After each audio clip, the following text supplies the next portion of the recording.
The Second World War had barely ended when a new kind of conflict began to take shape. One that wouldn't be fought with tanks charging across battlefields, but with spies, secrets, and nuclear weapons that could wipe out entire countries in minutes. For nearly 50 years, the world lived under a constant shadow, a silent clock always ticking toward midnight. This was the Cold War. Think about it. One phone call in Washington or Moscow could decide if the world saw another sunrise.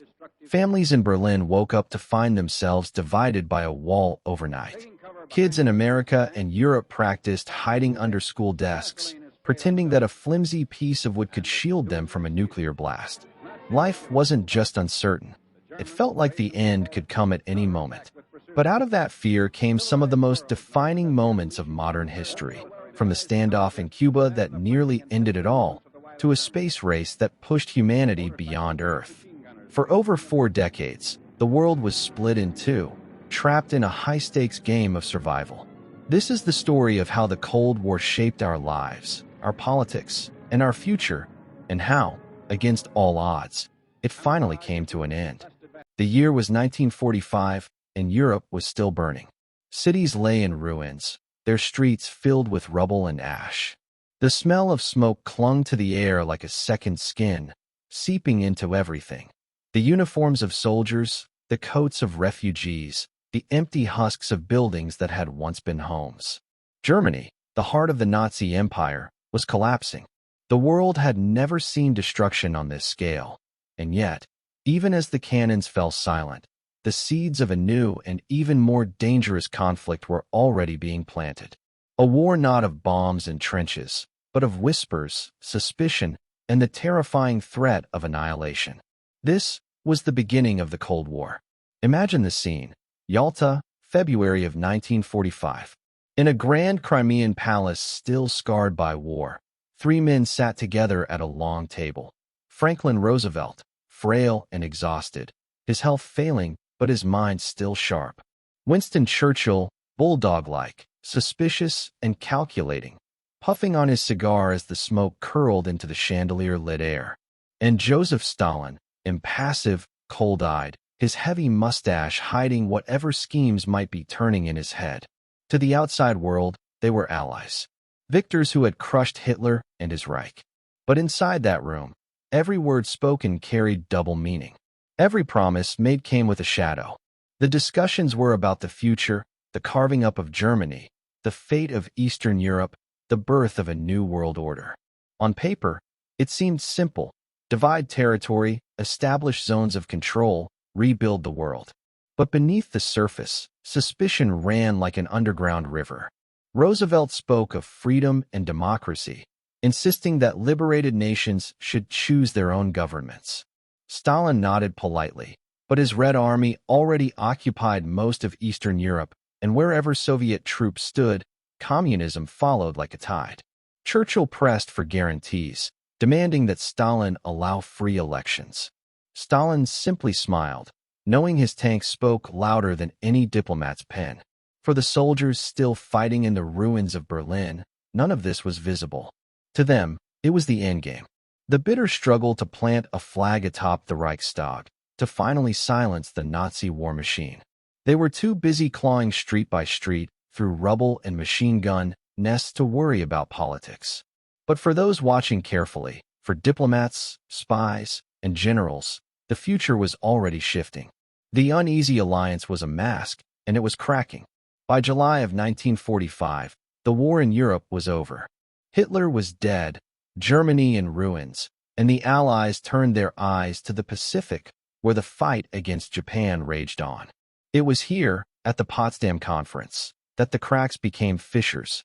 This time, Roosevelt was gone, replaced by Harry Truman, a man who had never expected to lead a superpower at war. He was untested, but he carried with him something that would change the world forever: the knowledge of the atomic bomb. The atmosphere in Potsdam was tense from the beginning. Truman was blunt where Roosevelt had been diplomatic, far less willing to tolerate Stalin's quiet maneuvering. Churchill, though soon replaced mid-conference by Clement Attlee after a shocking election defeat back home, remained deeply wary of the Soviets. Stalin, as always, played his part with calculated coolness. But the balance of power had shifted. The United States now possessed a weapon so powerful it could reduce cities to ash in seconds. Truman hinted at this during conversations, carefully dropping words about a new weapon of extraordinary force. Stalin, outwardly calm, nodded as if unsurprised. But behind the mask, he was furious. He already had spies embedded deep within the Manhattan Project. He knew the Americans had unleashed something that would change the future of warfare, and he was determined the Soviets would not be left behind. Meanwhile, the question of Germany gnawed at every discussion. How would this defeated nation be controlled? The Allies agreed to split it into 4 zones: American, British, Soviet, and eventually French. Berlin, though deep inside Soviet-controlled territory, would also be divided. On paper, it was a compromise. In reality, it was a fuse waiting to be lit. The city would become the ultimate symbol of the Cold War, divided, starved, blockaded, and nearly destroyed again, not by bombs but by politics. The soldiers stationed there could feel the tension immediately. American GIs and Soviet troops eyed each other across checkpoints. They shared cigarettes one day, then argued the next. Rumors spread quickly that the Soviets were stripping factories bare and shipping equipment east, that the Americans were smuggling Nazi scientists west to help with new weapons programs. Ordinary Germans, meanwhile, wandered between the ruins, desperate for food, shelter, and a future. For them, the war had not ended. It had simply changed shape. In Eastern Europe, Stalin's grip tightened. Countries that had been promised freedom, Poland, Romania, Hungary, Bulgaria, found themselves under Soviet control. Puppet governments sprang up, loyal to Moscow. Elections were rigged, opposition leaders silenced.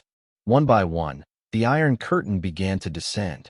The phrase was given to the world by Churchill in a speech at Fulton, Missouri, in 1946. He declared that an Iron Curtain has descended across the continent. The words echoed like a warning bell. To the West, it was proof that Stalin intended to expand communism by force. To the Soviets, it was proof the West was already preparing for confrontation. Truman responded with firmness. The policy of containment was born, the idea that communism must not be allowed to spread beyond where it already existed. To many Americans, weary of war but wary of Soviet intentions, it sounded like the only option. But containment was not just words. It meant money, weapons, and soldiers deployed to every corner of the globe. It meant a permanent state of readiness for conflict. As these policies hardened, the mood across Europe changed. In cafes from Paris to Warsaw, whispers grew louder. Who would control the future? Would America's promise of prosperity and democracy win out, or would the Soviet vision of a workers' state dominate? Families who had survived one war now lived under the shadow of another. A silent war, one fought in boardrooms, embassies, and the minds of ordinary people. The world's senses were flooded with contradictions. You could walk down a street in West Berlin and smell fresh bread from a bakery rebuilt with Marshall Plan aid. Then only a few blocks away see Soviet guards watching grimly over barbed wire, their boots striking against the pavement like drumbeats of control.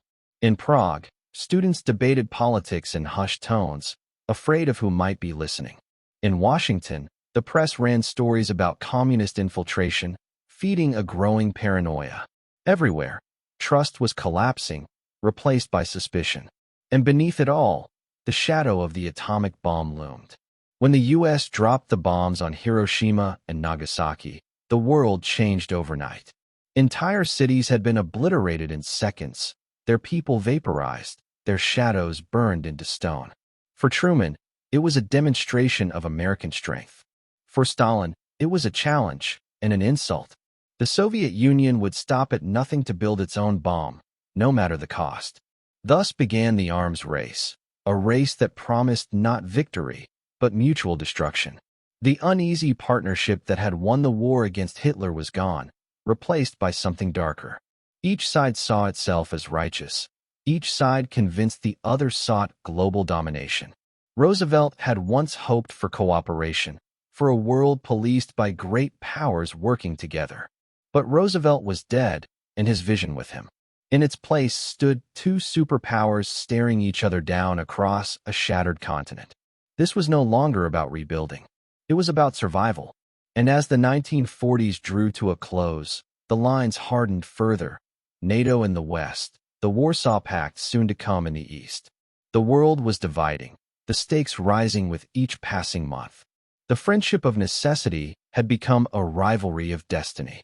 And yet, as the soldiers packed up, as diplomats signed papers, as Stalin drew lines across maps and Truman drafted new policies, one thing remained uncertain. How far would each side go to prove its power? The answer would come soon enough, and it would arrive not in Europe, but in a faraway peninsula in Asia, a place called Korea, where the Cold War would first erupt into fire. It is March of 1946, and a small town in Missouri is about to hear words that will echo across the entire planet. The crowd inside Westminster College is restless, the air heavy with anticipation. Outside, the world is still scarred from the Second World War, cities in ruins, families displaced, nations unsure of their future. Yet here, in this quiet corner of America, Winston Churchill rises to speak. He looks out over the audience, his cigar set aside, his voice steady and deliberate.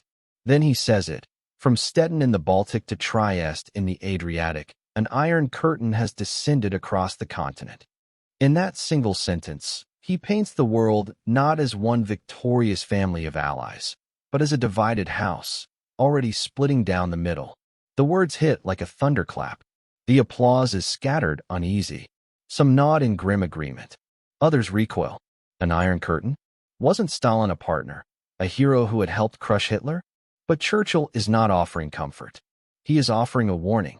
Behind that curtain, he explains, lie capitals and peoples already pulled into the orbit of Moscow. Warsaw, Budapest, Sofia, Bucharest, all now under regimes that bow to the Kremlin. What was once liberation has become domination. And Churchill is blunt. The world must face this reality before it is too late. In the East, Stalin hears the words and bristles with fury. He denounces Churchill's speech as warmongering, a deliberate attempt to stir hostility against the Soviet Union. To Stalin, the Red Army had sacrificed more than 20 million lives to defeat Hitler. The territories it now occupied were not seen as conquests, but as a security belt, a buffer zone to protect the Soviet Union from ever again being invaded from the West. But to those on the ground in Eastern Europe, it felt very different. Soviet soldiers patrolled streets with rifles slung casually over their shoulders, their boots echoing against cobblestone alleys. Factory equipment was stripped and sent eastward. Censorship tightened. Secret police watched with cold eyes. For ordinary citizens, the liberation they had celebrated only months before now smelled of fear and tasted of betrayal. Take Poland, for example. Promised free elections at Yalta, the Polish people instead found themselves trapped under Soviet influence. The London-based government in exile, which had fought bravely alongside the Allies, was sidelined. In its place came the Lublin Committee, hand-picked communists loyal to Moscow. When elections were finally staged in 1947, the outcome was a foregone conclusion. Ballots were stuffed, opposition silenced, intimidation rampant. The Soviet message was clear: Poland would not be free. It would be Soviet. Hungary followed a similar path. The Red Army remained stationed in Budapest, and though small democratic parties briefly emerged, they were crushed through a tactic Stalin called salami slicing. Like slicing a sausage piece by piece, opposition parties were dismantled bit by bit until only the communists remained. One leader vanished. Another was accused of treason. One by one, the slices disappeared until nothing was left but Soviet control. To the outside world, it was politics. To Hungarians, it was neighbors disappearing in the night, whispers of torture, and an unshakable sense that survival meant silence. In Romania and Bulgaria, the pattern was the same. Soviet troops lingered, ensuring loyal communist governments rose swiftly to power. Newspapers that once debated freely now echoed Moscow's voice. Farmers were told their land was no longer their own, seized for collective farming. Church bells rang less often as religion was squeezed out of public life. The air smelled not of hope, but of coal smoke and fear, drifting from factories now producing not for local needs, but for the Soviet machine. Meanwhile, the Western allies looked on with growing alarm. Reports flowed in from diplomats, missionaries, and journalists describing the tightening grip of Soviet power. Truman, still new to the presidency, began to see the world not as Roosevelt had, a place of cooperation, but as a chessboard where Stalin's every move was calculated for advantage. Churchill's Iron Curtain speech, controversial at first, began to sound less like exaggeration and more like prophecy. The division of Europe was hardening into fact. On the ground in Germany, the division was most visible. Berlin itself became a microcosm of the wider struggle. In the Soviet sector, citizens queued for bread, their breath forming clouds in the frigid air, ration cards clutched tight. In the Western sectors, aid began to flow, canned food, clothing, medicine. American soldiers handed chocolate to children, their uniforms crisp and clean compared to the ragged civilians around them. Hope flickered in the West. Resentment deepened in the East. And in every street corner, the tension could be felt, as if the city itself had inhaled and was holding its breath. The cultural divide was just as stark. In Prague, students once inspired by democratic ideals now found their professors silenced, their textbooks rewritten. In Budapest, families whispered over dinner, fearful that children might repeat dangerous words at school. In Sofia, portraits of Stalin hung in shop windows beside bread loaves and cloth. It was a world where loyalty was measured not by choice, but by survival. To resist was to disappear. To conform was to endure. Churchill's metaphor of a curtain was no accident. Curtains block vision. They hide what lies behind. And in this case, the curtain was more than steel and barbed wire. It was secrecy, silence, and fear. Information barely escaped. Western newspapers speculated, but the reality inside Soviet-controlled Eastern Europe was worse than most could imagine. Entire political parties erased overnight. Journalists arrested. Priests sent to labor camps. The very air of freedom seemed to vanish. At the same time, propaganda machines roared to life. In Moscow, Pravda declared that America was plotting world domination, pointing to the atomic bomb as proof of Washington's intentions. In Washington, newspapers warned of creeping communism threatening to swallow Europe. Posters, films, and speeches on both sides painted the other as the ultimate villain. It was not just about borders anymore. It was about ideas, about who would define the future of the world. For soldiers who had once fought shoulder to shoulder against Hitler, the shift was bewildering. American GIs who had shared vodka with Red Army soldiers in 1945 now found themselves glaring at those same men across barbed wire. Soviet tank crews who had cheered alongside their British allies in Berlin now drilled in Eastern Europe with orders to prepare for Western treachery. Trust evaporated. Suspicion filled the void. And yet, to the ordinary people caught in between, ideology meant little compared to survival. A mother in Warsaw cared less about communism or capitalism than about finding enough bread to feed her children. A farmer in Bulgaria wondered why his fields no longer belonged to him, why men with red armbands now dictated when he could plant or harvest. A student in Prague wrestled with whether to join the communist youth organizations, not because he believed, but because refusal could destroy his future. These human struggles were the true heartbeat of the Iron Curtain, unseen by leaders, but felt by millions. By the late 1940s, the division was unmistakable. Western Europe, bolstered by the Marshall Plan, began to rebuild with American money and resources. Roads were paved, factories reopened, cities slowly restored. The smell of fresh paint replaced the stench of rubble in many Western towns. In the East, reconstruction was slower, focused less on prosperity and more on Soviet priorities. Entire railways were dismantled and shipped east. Machinery vanished overnight. The people were told they were rebuilding for socialism, but often it felt like they were rebuilding only for Moscow. This was not just geography. It was psychology. A new map of Europe was being drawn, one line at a time. On one side, free elections, open markets, individual choice. On the other, single-party rule, state-controlled economies, and the suppression of dissent. Two worlds, divided not by oceans, but by ideology. The curtain had fallen, and once it descended, lifting it seemed impossible. But the story was far from over.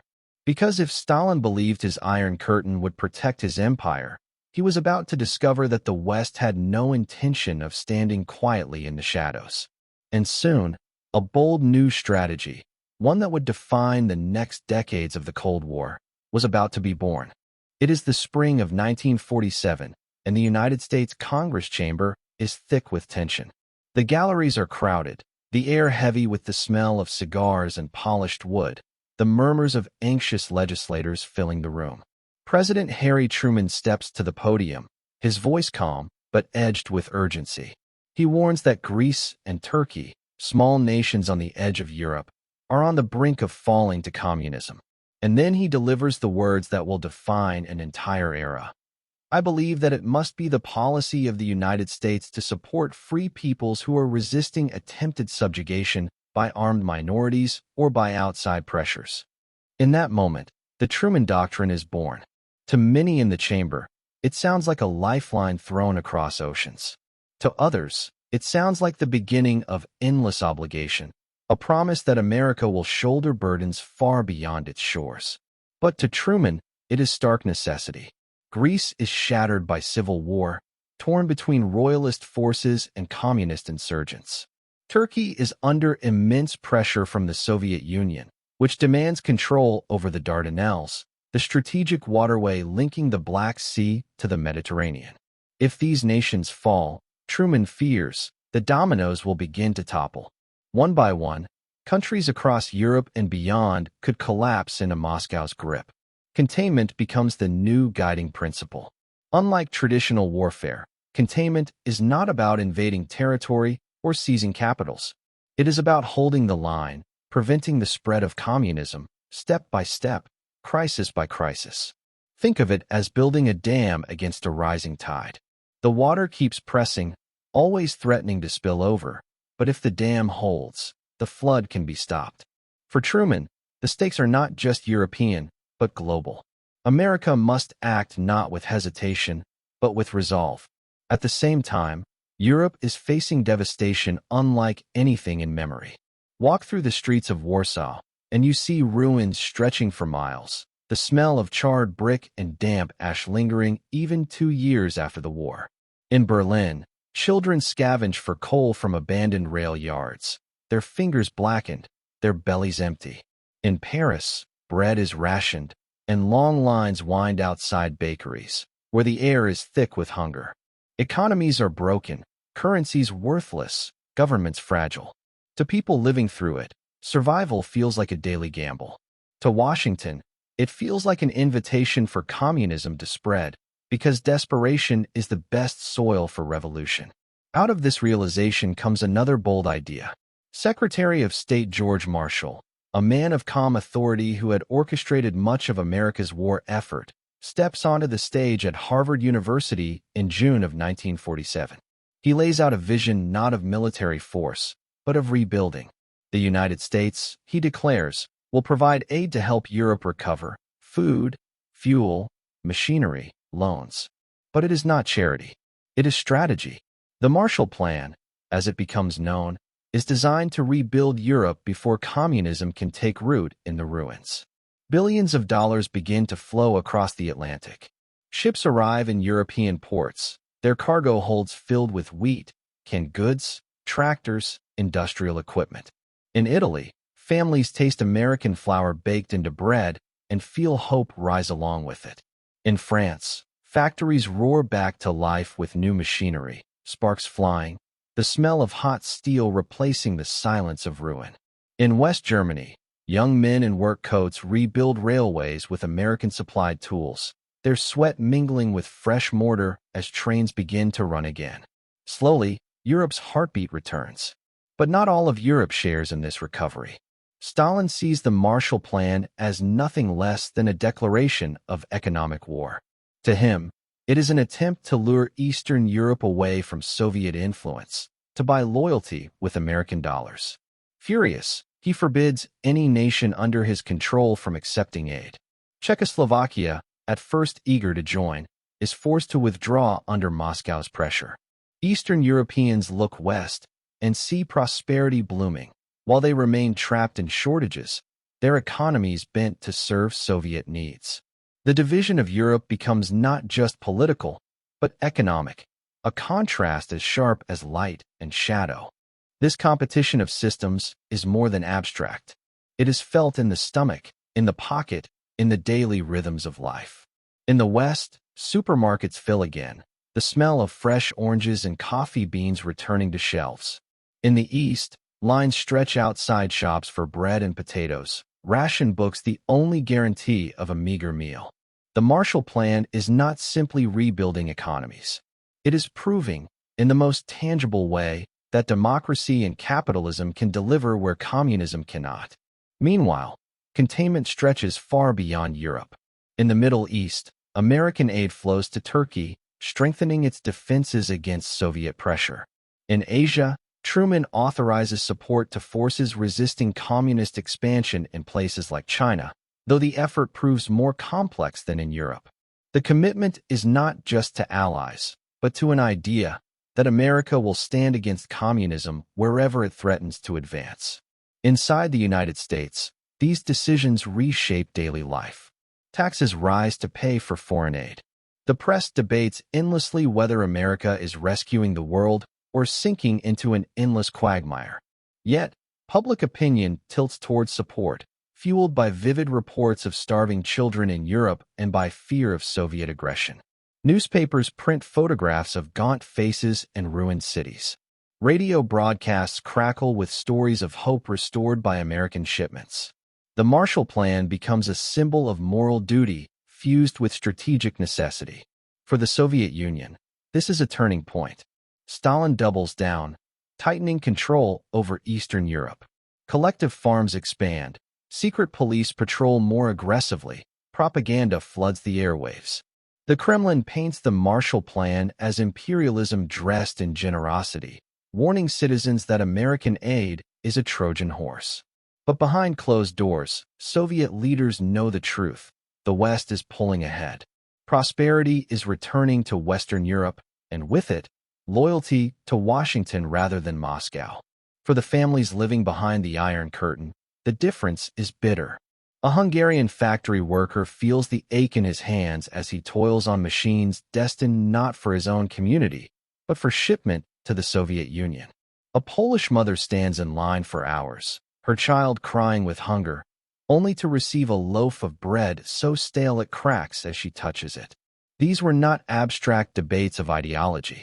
They were lived realities, etched into the skin and stomachs of millions. Containment is proving to be more than policy. It is a promise. Truman himself calls it a global struggle between freedom and tyranny. In his words, the world must choose between two ways of life, one based on free will, the other on oppression. The language is stark, almost biblical.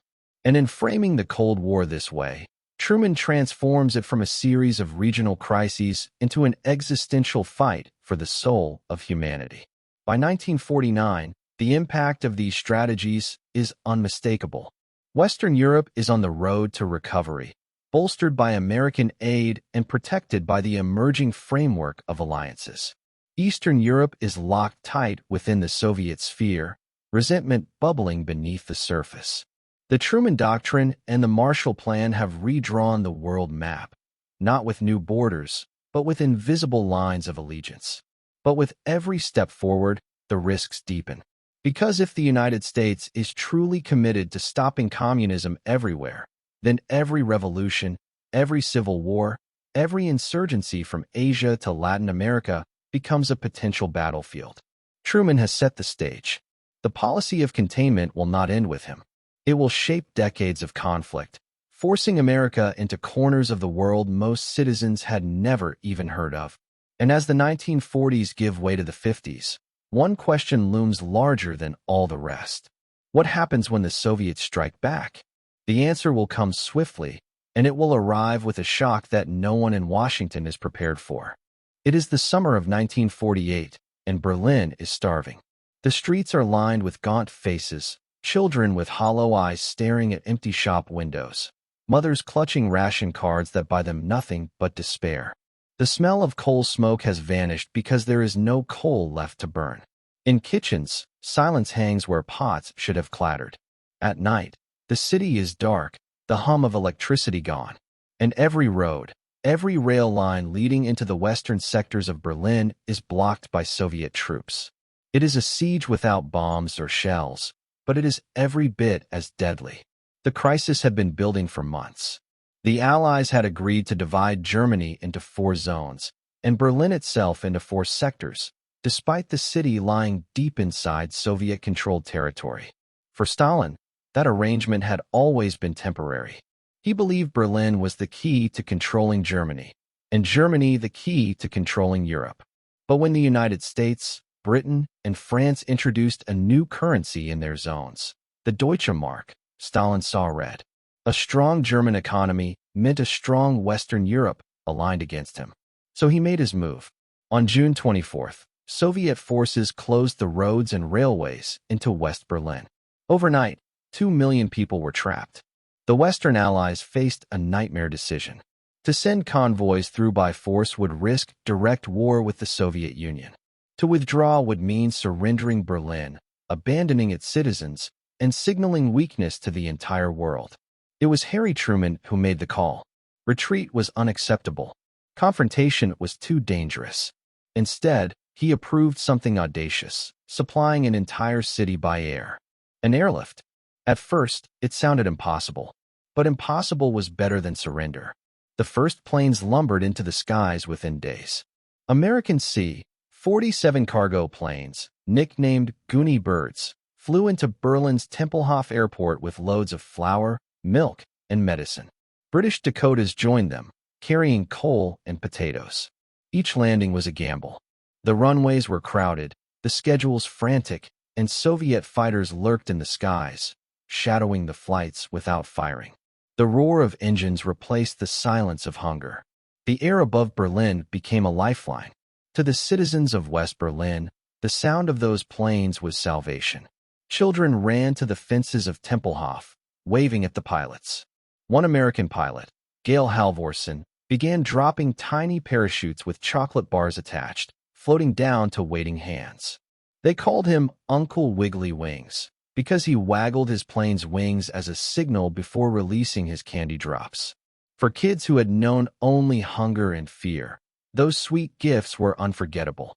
The smell of chocolate, the crinkle of wrappers, the taste melting on their tongues, it was more than candy. It was hope. But the operation was brutal. Flying a cargo plane into Berlin was like threading a needle in a storm.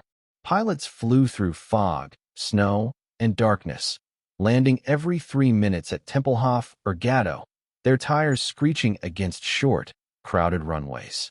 On the ground, soldiers and civilians unloaded sacks of flour, crates of meat, drums of fuel, in a rush to clear the strip for the next plane. In one landing gone wrong, a plane skidded, engines screaming, and burst into flames.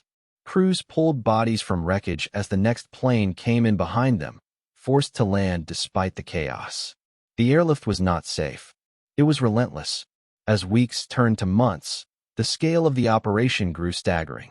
American C-54 Skymasters joined the fleet, carrying 10 tons of cargo at a time. By the peak of the airlift, more than 1,000 flights per day thundered into Berlin. The sound was constant, engines droning overhead day and night, rattling windows, shaking dishes and cupboards. Berliners learned to sleep through it, comforted by the noise. Each roar meant another delivery, another day of survival. For Soviet troops manning checkpoints around the city, the spectacle was infuriating. They watched train tracks remain empty, but skies alive with Western aircraft. Stalin had hoped to squeeze Berlin into submission, to force the West out without firing a shot. Instead, the city refused to break. The Allies refused to abandon it. Propaganda blared from Soviet radio stations, warning Berliners that the airlift would fail. But every sack of flour, every barrel of fuel unloaded on the tarmac told a different story. Inside the homes of Berlin, the struggle was still harsh. Families huddled in cold apartments, wearing coats indoors. Coal was rationed to a few lumps a day. Mothers boiled watery soup, their breath visible in the freezing air. But they endured. They listened for the engines overhead, knowing each one meant the city had not been forgotten. For many Berliners, the airlift was not just survival. It was a statement. The West was willing to risk everything to protect them. By spring of 1949, the results were undeniable. The airlift was delivering more supplies by air than had ever been delivered by rail. Efficiency soared. At one point, a plane was landing every 60 seconds. American, British, Canadian, Australian, New Zealand, and South African crews all joined the effort. It was not only a military feat, but a symbol of unity, a demonstration that when confronted by Soviet pressure, the West would stand firm.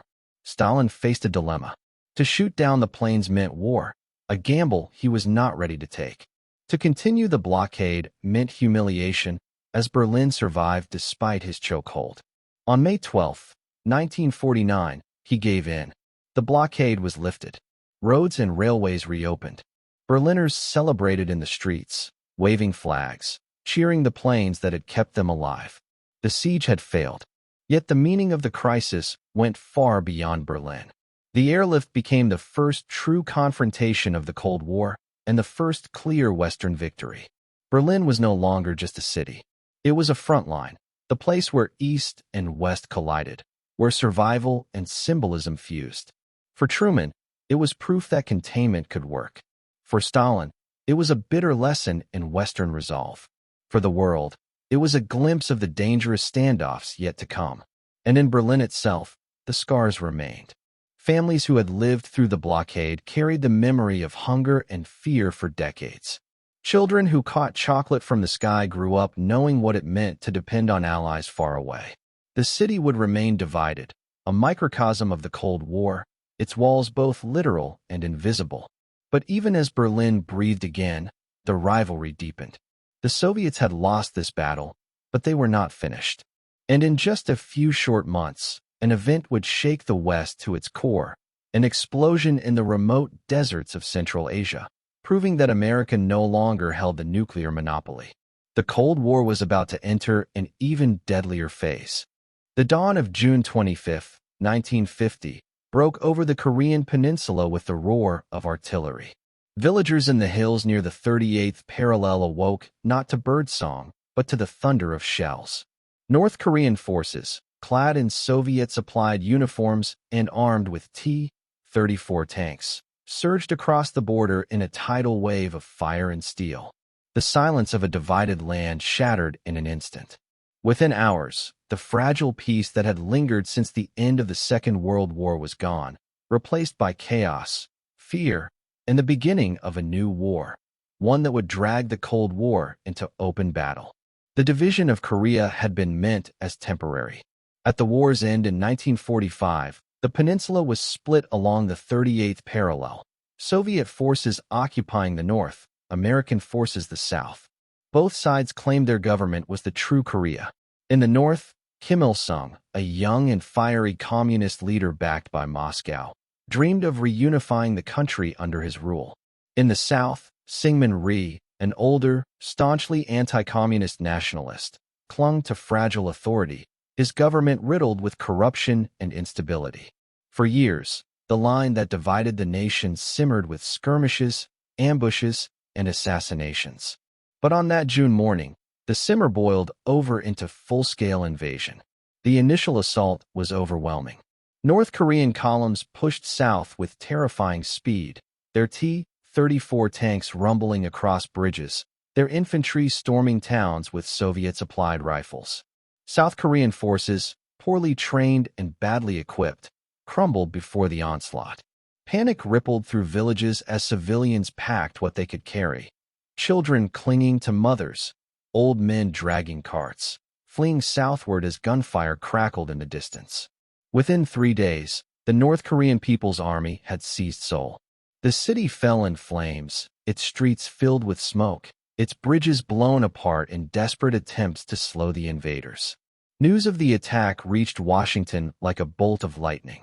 For President Harry Truman, the stakes were unmistakable. If the United States allowed South Korea to fall, it would signal to the world that America lacked the will to defend against communism. Containment itself, the very doctrine that defined U.S. strategy, would be in ruins. Truman convened his advisors and made his choice. America would fight, but not alone. He turned to the newly formed United Nations, pressing for a joint response. In a rare moment of Cold War irony, the Soviet Union, boycotting the Security Council in protest of China's exclusion, was absent. The vote passed. Under the banner of the UN, a multinational force would defend South Korea. The first American troops arrived quickly, elements of the 24th Infantry Division. They were rushed into battle with little preparation, many still exhausted from occupation duty in Japan. What they faced was a nightmare.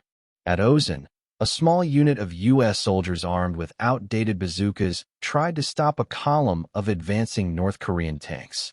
The weapons barely scratched the steel hides of the T-34s. Soldiers described the sound of shells bouncing harmlessly off armor, the tanks rumbling forward like monsters immune to their blows. The Americans were overrun, their lines shattered, their men retreating in chaos. The reality was clear. This would not be an easy war. By August, U.S. and South Korean forces had been driven back to the southern tip of the peninsula, clinging desperately to a defensive perimeter around the port city of Pusan. The heat was suffocating. The stench of unburied bodies lingered in the humid air. Soldiers dug foxholes into the rocky soil, their hands blistered, their nerves fraying as waves of North Korean attacks crashed against their lines. Supplies ran low, and food was rationed. Yet here, at the so-called Pusan perimeter, the tide began to turn. UN forces held, supported by naval gunfire from the sea and round-the-clock airstrikes overhead. Reinforcements and supplies poured into the port, building a springboard for counterattack. Then came one of the boldest gambles of the war. General Douglas MacArthur, the Supreme Commander, conceived a plan that many called madness. He proposed an amphibious landing far behind enemy lines, at a place called Incheon, a port city near Seoul. The tides there were treacherous, the beaches narrow, the defenses uncertain. But if it worked, the move could cut off North Korean supply lines and trap their army in the south. Truman hesitated but gave the green light. On September 15, 1950, the plan unfolded. Marines stormed ashore at Incheon under cover of naval bombardment, the smell of salt and smoke filling the air. Waves crashed against landing craft as soldiers leapt into the surf, weapons held high. Within days, the gamble paid off. Seoul was recaptured. North Korean lines collapsed. Thousands of enemy troops fled north in disarray, their supply chains severed. The hunters had become the hunted. But victory came with temptation. With North Korean forces in retreat, Washington faced a choice: stop at the 38th parallel, restoring the pre-war boundary, or push further north, aiming to reunify Korea under Southern control. MacArthur argued passionately for the latter. He believed the communists could be crushed entirely. Truman and his advisors agreed, convinced that the Soviets would not intervene directly. The advance began. By October, UN forces had crossed into North Korea. The air grew colder, the mountains harsher. Soldiers marched through villages where civilians greeted them with cheers, hoping the war was ending. American bombers struck deep into the north, their engines droning as flames consumed railways and factories. By November, UN troops stood near the Yalu River, the border with China. Victory seemed within reach. MacArthur boasted that the boys might be home by Christmas. Then, the ground shifted beneath their feet. In the frozen hills of North Korea, strange whispers spread among the troops. Enemy soldiers moving in the night, bugles echoing across valleys. Suddenly, on November 25th, the whispers turned into reality. Hundreds of thousands of Chinese troops poured across the Yalu, unleashed in a massive counteroffensive. They struck with ferocity, their bugles and drums shattering the cold night air. Soldiers described waves of attackers surging through the snow, screaming war cries, their padded uniforms blending into the white landscape. The UN forces, stretched thin and unprepared for such numbers, were thrown into chaos. The retreat was brutal. Soldiers stumbled through frozen terrain, their breath crystallizing, their boots caked with ice. Vehicles clogged the narrow mountain roads, engines sputtering in the cold. The Battle of the Chosin Reservoir became a symbol of endurance. Surrounded by Chinese forces, U.S. Marines fought their way out, dragging their wounded, refusing to abandon their dead. They called it not a retreat, but an advance in a different direction. But the cost was staggering. Thousands killed, frozen, or captured. The dream of reunifying Korea was dead. By early 1951, the war had settled into stalemate. The front lines stabilized near the 38th parallel, almost exactly where they had begun. For the next 2 years, battles raged over ridges and hills with names like Pork Chop Hill and Heartbreak Ridge. Soldiers lived in mud-filled trenches, the stench of unwashed bodies and gunpowder clinging to their uniforms. Civilians endured shelling, starvation, and displacement. Each side launched offensives that gained little ground but cost thousands of lives. The war became one of attrition, grinding, merciless, seemingly endless. In Washington, frustration mounted. Truman and MacArthur clashed bitterly. MacArthur demanded escalation, even suggesting the use of nuclear weapons against China. Truman refused, unwilling to risk a third world war. The conflict boiled over, and in April 1951, Truman made a shocking decision. He relieved MacArthur of his command. The general returned to the United States to a hero's welcome, but the message was clear: no single man would dictate America's strategy. Negotiations dragged on at Panmunjom, a small village near the front lines. For 2 long years, diplomats haggled over prisoners, borders, and terms, while soldiers continued to bleed and die. At last, on July 27, 1953, an armistice was signed. The guns fell silent. The border was set almost exactly where it had been before the war. Korea remained divided. Millions were dead, wounded, or missing. Cities lay in ruins. And the war that had begun with such fury ended without victory, only a fragile ceasefire. Yet the Korean War changed everything. It was the first hot war of the Cold War, the first time U.S. troops fought directly against communist armies. It set the precedent for proxy wars that would follow, from Vietnam to Afghanistan. It hardened the lines of the Cold War, convincing both Washington and Moscow that this struggle was no longer about words, but about blood. And though the guns quieted on the Korean peninsula, the echoes carried far beyond its mountains. For in the same year the armistice was signed, the Soviet Union tested a new weapon, one far more powerful than anything used before: the hydrogen bomb. The Cold War had entered a deadlier age, and the balance of terror was about to redefine the world. August 29, 1949. A Soviet scientist stands in the blistering heat of the Kazakh steppe, eyes fixed on the horizon. The air is still, dry, and silent. Then light. A blinding white flash tears the sky apart, followed by a thunderous roar that rattles bones and shakes the earth. The first Soviet atomic bomb has detonated.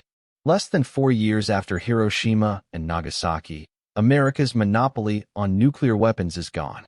And with that single explosion, the Cold War enters a new and terrifying era, an age where humanity now holds the power to destroy itself. In Washington, the news lands like a bombshell of its own. President Truman announces to the world that the Soviets have tested an atomic weapon. For Americans, the illusion of safety is shattered. The United States is no longer untouchable. Across the country, families huddle around radios, their voices hushed, their imaginations filled with visions of mushroom clouds rising over American cities. Newspapers splash bold headlines, warning of a new arms race. The atomic shadow that had hung over Japan now stretches across the globe. The Soviet success is not accidental. For years, Stalin had poured resources into a secret program, driven by paranoia and espionage. Soviet agents had infiltrated the Manhattan Project during the war, smuggling blueprints and data across oceans. Men like Klaus Fuchs, a German-born physicist working in Los Alamos, fed Moscow secrets so detailed that they shaved years off Soviet research. Stalin had pushed his scientists relentlessly, and now, with one successful blast, he had shocked the world. The United States responds in kind, escalating the race. In 1950, Truman makes a chilling decision. He orders the development of a weapon far more powerful than the bombs dropped on Japan, the hydrogen bomb, a device not of fission but of fusion, using the same reaction that powers the sun. While the Hiroshima bomb released energy equal to 15,000 tons of TNT, the hydrogen bomb promised yields measured not in thousands, but in millions. This was no longer about destruction of cities. It was about the potential annihilation of nations. The work moves quickly, and in November 1952, on the tiny Pacific atoll of Inuitak, the first U.S. hydrogen bomb is unleashed. The test is codenamed Ivy Mike. Observers describe a light so bright it seared their retinas even through protective goggles. A fireball 3 miles wide roared into the sky, boiling the sea and vaporizing an island. The shockwave flattened everything in sight. The explosion released energy equivalent to more than 10 million tons of TNT. In that instant, humanity crossed another line, into a world where extinction seemed a realistic possibility. But the Soviets were not far behind. In August 1953, they tested their own hydrogen bomb. The cycle tightened. One side builds, the other matches. One side innovates, the other catches up. Each advance is met with dread, yet neither can afford to stop. The arms race becomes the central heartbeat of the Cold War, pounding faster with each new weapon, each new missile. For ordinary people, this new reality seeps into daily life. In American classrooms, children are taught to duck and cover beneath wooden desks, as if thin planks could shield them from a nuclear inferno. Sirens wail during drills, echoing through neighborhoods, chilling the bones of parents who know the truth. If war comes, no desk, no basement, no shelter will be enough. In cities, families dig backyard fallout shelters, stocking them with canned beans, bottled water, and flashlights. The smell of damp concrete and rusting tin becomes part of the nuclear age. In the Soviet Union, the story is the same. Civil defense posters warn citizens to prepare for the unthinkable, even as they whisper in private that preparation is meaningless. Meanwhile, military planners wrestle with a new doctrine. How do you fight a war when victory means mutual suicide? Out of this paradox comes the strategy of deterrence, the idea that weapons are not for use, but for threat. If both sides know that launching an attack will bring their own destruction, then neither will dare. It is called mutually assured destruction, or MAD. The name itself reflects its madness. Peace preserved by the promise of apocalypse. The technology of delivery becomes as important as the bombs themselves. At first, nuclear weapons are dropped from planes, massive bombers like the American B-52s and Soviet Tu-95s, their engines growling through endless flights over Arctic skies. Then come missiles. The development of intercontinental ballistic missiles, ICBMs, changes the equation again. These are rockets that can launch from silos buried deep in the earth, travel across continents, and deliver warheads in minutes. There is no warning, no chance to intercept. It is like replacing a rifle with a lightning bolt. By the late 1950s, both superpowers raced not just for weapons, but for the high ground of space. Sputnik, the Soviet satellite launched in 1957, is more than a scientific triumph. It is proof that Moscow has rockets powerful enough to reach orbit and, by extension, American cities. Panic sweeps the United States. Politicians speak of a missile gap, warning that the Soviets may already be ahead. The sky itself feels hostile, every blinking light mistaken for a threat. The arms race bleeds into culture. Movies and novels imagine doomsday scenarios, mushroom clouds on book covers, cities in flames on cinema screens. The smell of popcorn in theaters mixes with the unease of audiences watching films like On the Beach, where nuclear fallout slowly kills survivors after the bombs fall. Popular culture becomes saturated with fear. Jokes about fallout shelters, cartoons about nuclear blasts, songs about the end of the world. Fear itself becomes part of everyday life. Yet for the men designing these weapons, the work is cold, clinical, and relentless. Physicists scribble equations on chalkboards, the screech of chalk mixing with the whir of Geiger counters. Engineers assemble warheads in sterile rooms, their gloves squeaking against polished metal. Generals plan nuclear strikes with chilling detachment, discussing megadeaths, millions of potential casualties, as numbers on a chart. The fate of humanity rests in the hands of men who measure annihilation in kilotons and megatons. The arms race also changes global politics. Allies demand protection, and the superpowers oblige. The United States stations nuclear weapons in Western Europe, promising to shield allies under its nuclear umbrella. The Soviets respond with deployments across Eastern Europe, their warheads aimed squarely at Western capitals. The map of Europe becomes a chessboard littered with missiles and bombs, each one a potential trigger for catastrophe. For civilians living along this front line, the awareness is constant. In West Germany, families listen to the hum of U.S. bombers overhead, wondering if their homes would be ground zero in a future war. In Poland, citizens whisper about Soviet missile sites hidden in forests. The fear is not abstract. It is personal, immediate, etched into daily routines. The question is never if the bombs will fall, but when. By the early 1960s, the stockpiles have grown to staggering proportions. Thousands of warheads are ready on each side, enough to destroy the planet several times over.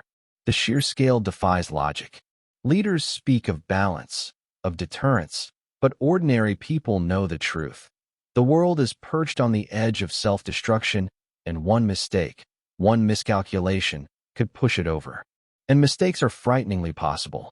Radar systems glitch, reporting phantom missile launches. Training exercises simulate nuclear strikes so realistically that allies fear the war has actually begun. Pilots carry live bombs on constant alert, engines humming, waiting for orders that could end civilization. The line between peace and apocalypse is thinner than a whisper. The nuclear age is not just about bombs, but about psychology. Leaders sleep poorly, haunted by the responsibility of ending or preserving the world. Citizens live with quiet dread, masking it with humor, routine, or denial. Children draw pictures of mushroom clouds in school notebooks. Couples build fallout shelters as part of their wedding plans.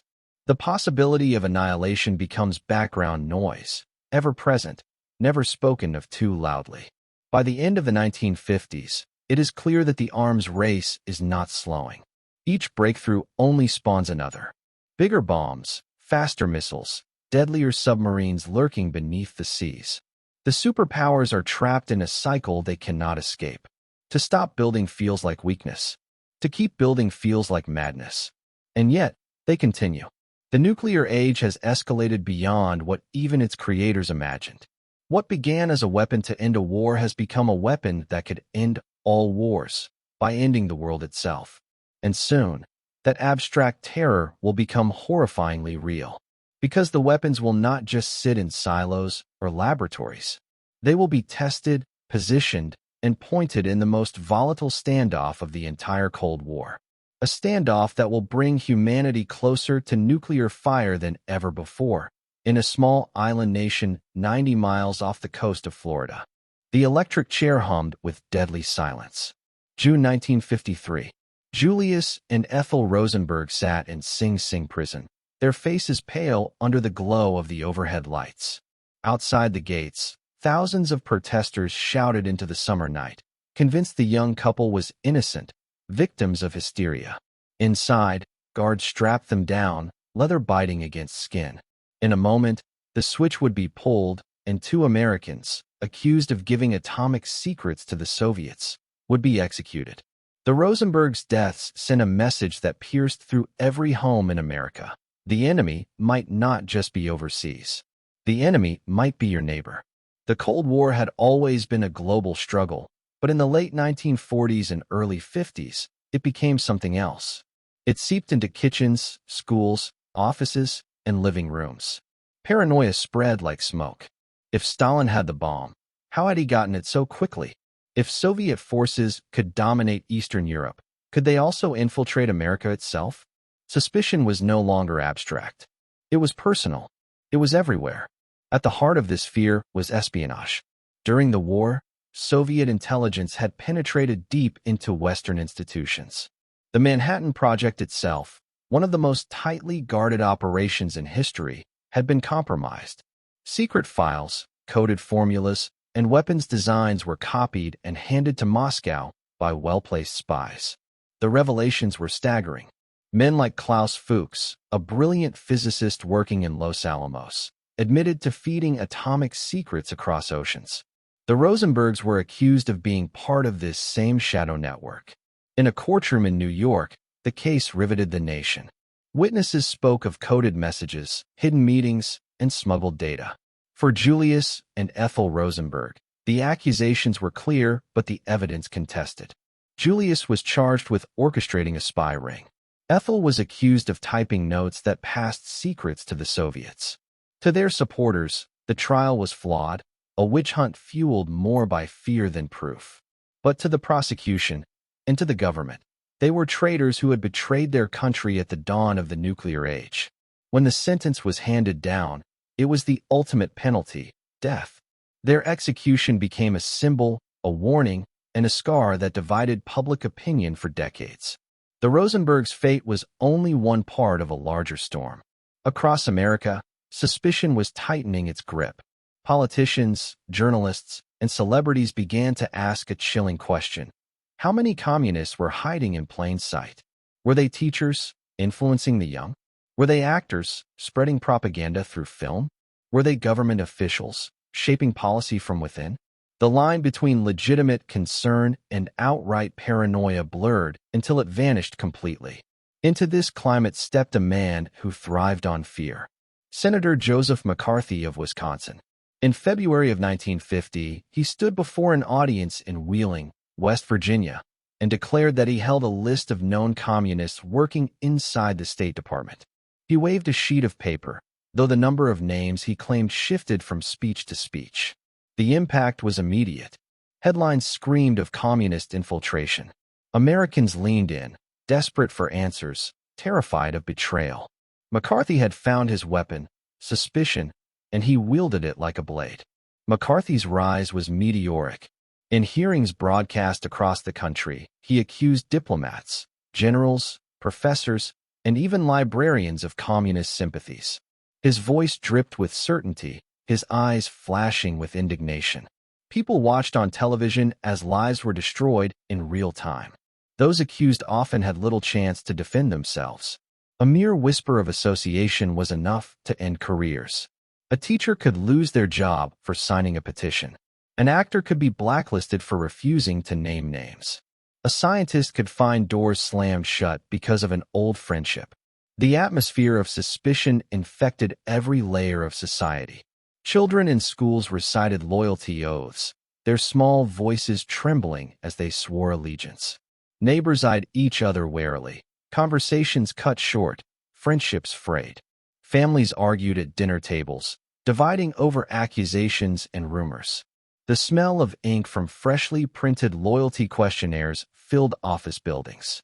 FBI agents knocked on doors, their questions sharp, their notebooks filling with names. Fear became a daily ritual.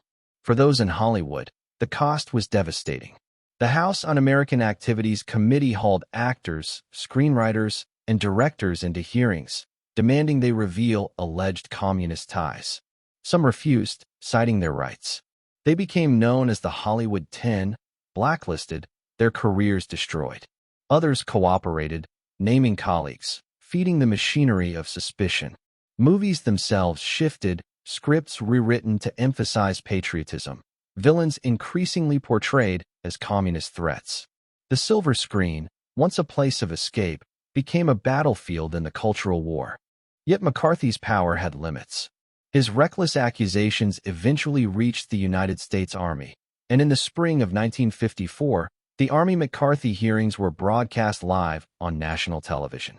Millions watched as McCarthy bullied witnesses, brandished flimsy evidence, and lashed out at his critics. At one point, Attorney Joseph Welch turned to him and asked, "Have you no sense of decency, sir, at long last?" The words cut through the noise. The spell was broken. McCarthy's approval collapsed. His reign of fear ended as quickly as it had begun. But the scars remained. While McCarthy fell, the broader culture of suspicion did not vanish. The FBI under J. Edgar Hoover expanded its surveillance, tapping phones, opening mail, infiltrating organizations. Artists, activists, and intellectuals lived under constant threat of exposure. The phrase, "Are you now, or have you ever been, a member of the Communist Party?" became a symbol of the era, a question that could destroy lives with or without an answer. The paranoia was not confined to America. In Britain, the Cambridge Five spy ring was exposed. High-ranking officials who had fed intelligence to Moscow for years. The revelation rattled London and confirmed what many feared. Communist spies were not fantasy. They were real. Espionage and suspicion blurred into each other. Genuine spy cases like the Rosenbergs or the Cambridge Five fueled paranoia. Paranoia, in turn, created fertile ground for demagogues like McCarthy.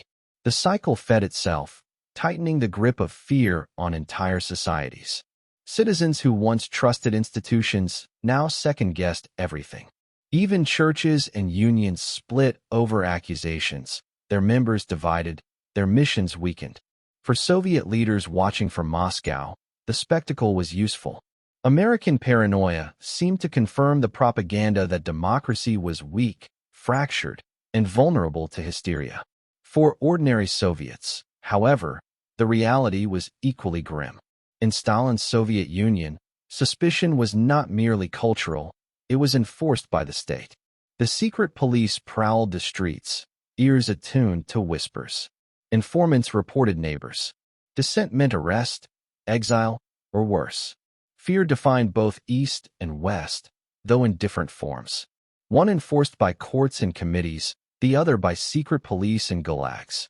By the mid-1950s, the paranoia of communist infiltration had reshaped the Cold War itself. America's foreign policy grew harder, more aggressive, driven not only by external threats, but by internal fear. Politicians spoke of defending freedom abroad while crushing dissent at home. Families lived in constant tension, some believing the measures necessary, others convinced the country was destroying itself from within. The Rosenbergs' electric chair, McCarthy's waving lists, blacklists in Hollywood, loyalty oaths in classrooms. Together they painted a portrait of a society on edge, where suspicion was more powerful than bullets, and fear itself became a weapon. But if paranoia defined the early Cold War years, another force was about to rise, one that would strike at the very heart of Europe, deepening the divide not just in minds, but in concrete and steel. Because in 1961, a wall would rise in Berlin, and the Cold War's invisible barrier would become brutally visible for the entire world to see. June 1953, East Berlin. The smell of smoke drifts through the narrow streets, mingling with sweat and fear. Crowds of workers, their hands still blackened from factory soot, pour into the city squares, chanting for freedom. Their voices echo against the gray stone buildings. "Wir wollen Freiheit. We want freedom." Soviet tanks rumbled down the boulevards, their treads clanking, their engines growling like predators stalking prey. Soldiers sit inside, gripping rifles, their eyes hard. Within hours, the uprising is drowned in gunfire, the chants replaced by screams, the smoke of torched barricades replaced by the sharper stench of burned flesh. The message is unmistakable. The Soviet bloc will hold. To understand how Europe reached this moment, we need to step back to the late 1940s. The world is dividing more sharply with every passing month. In Washington, leaders worry that communism is spreading like wildfire across war-ravaged nations. In Moscow, Stalin sees encirclement, convinced the capitalist world is plotting to strangle the Soviet Union. In 1949, the United States and its Western allies create the North Atlantic Treaty Organization, NATO, a military alliance promising that an attack on one member would be considered an attack on all. It is a shield, forged in fear, meant to deter Soviet aggression. For ordinary Europeans, NATO feels like a lifeline.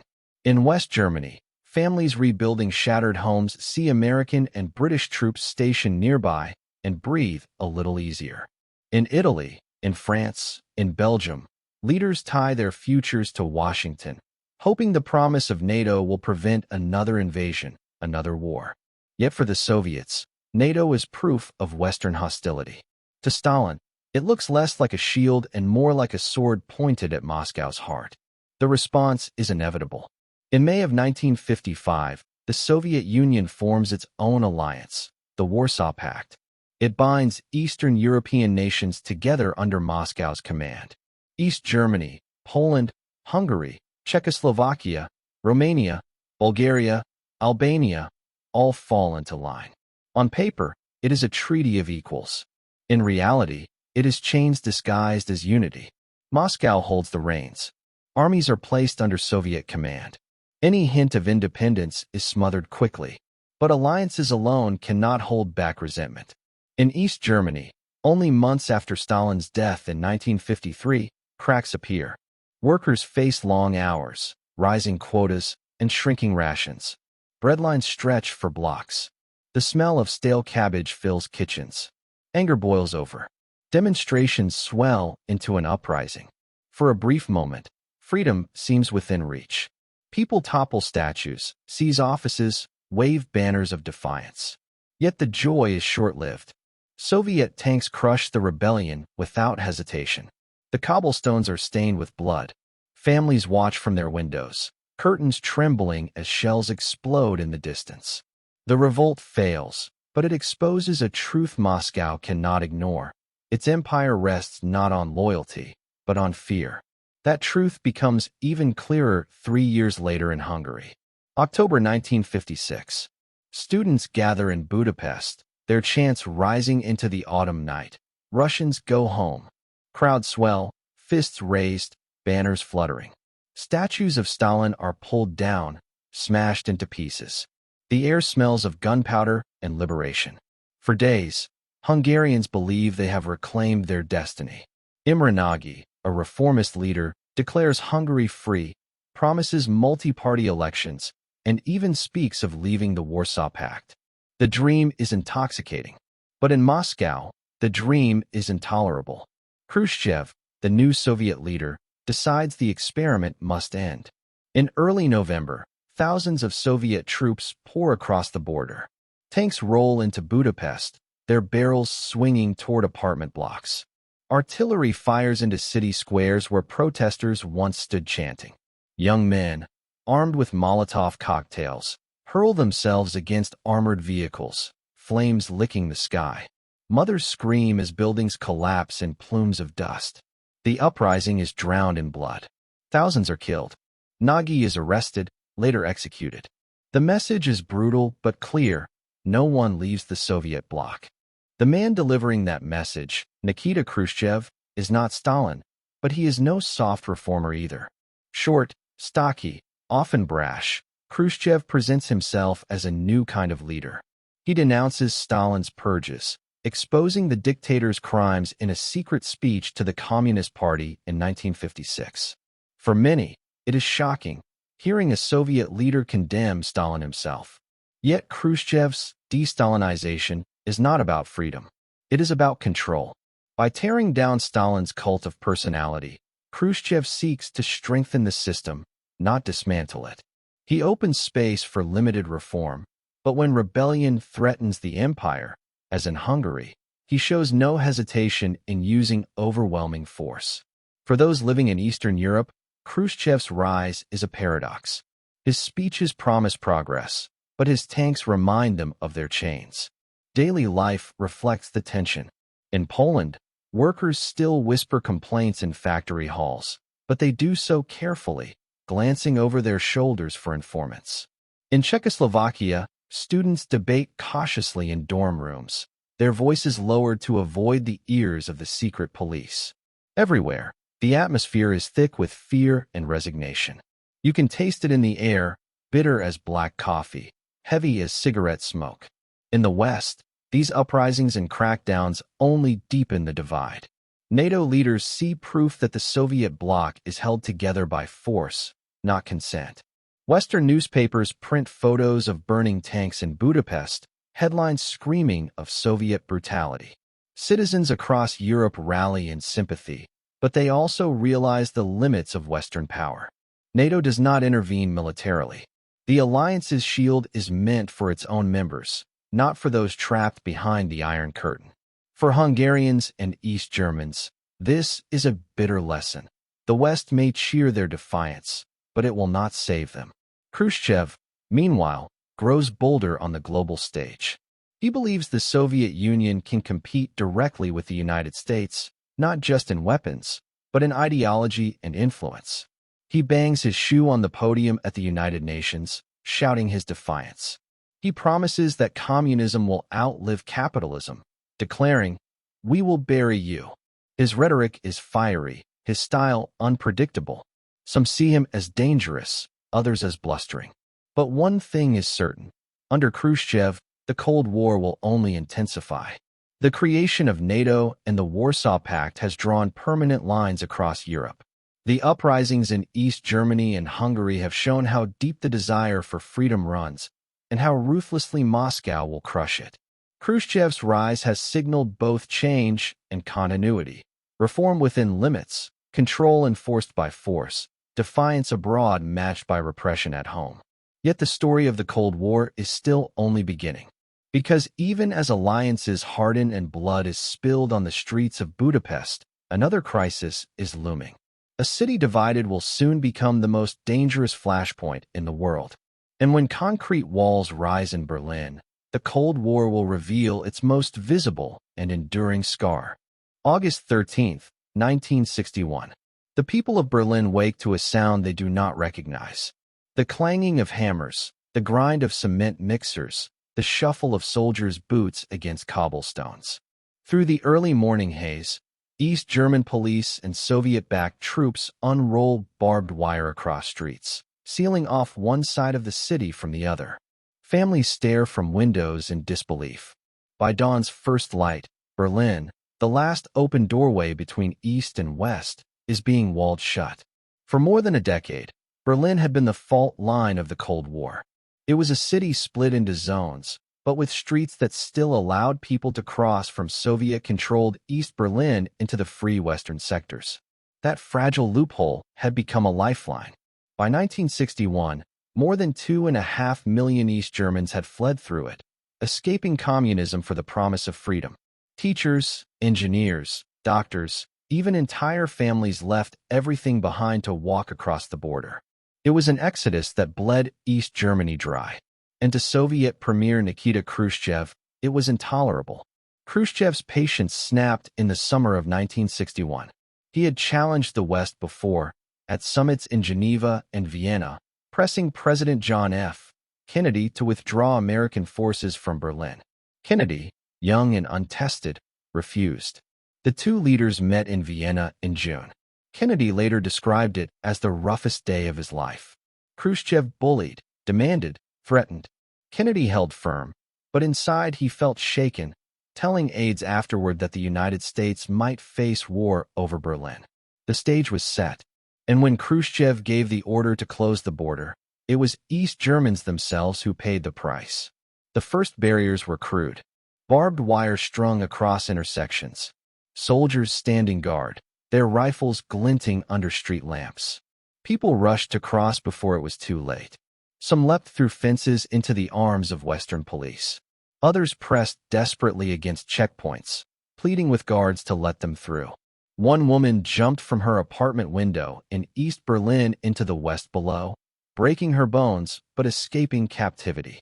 But within days, the wire became wood, then concrete, then a wall. What began as a temporary measure hardened into the Berlin Wall, a scar of stone and steel, stretching more than 100 miles, circling West Berlin like a noose. The wall was not only physical, it was psychological.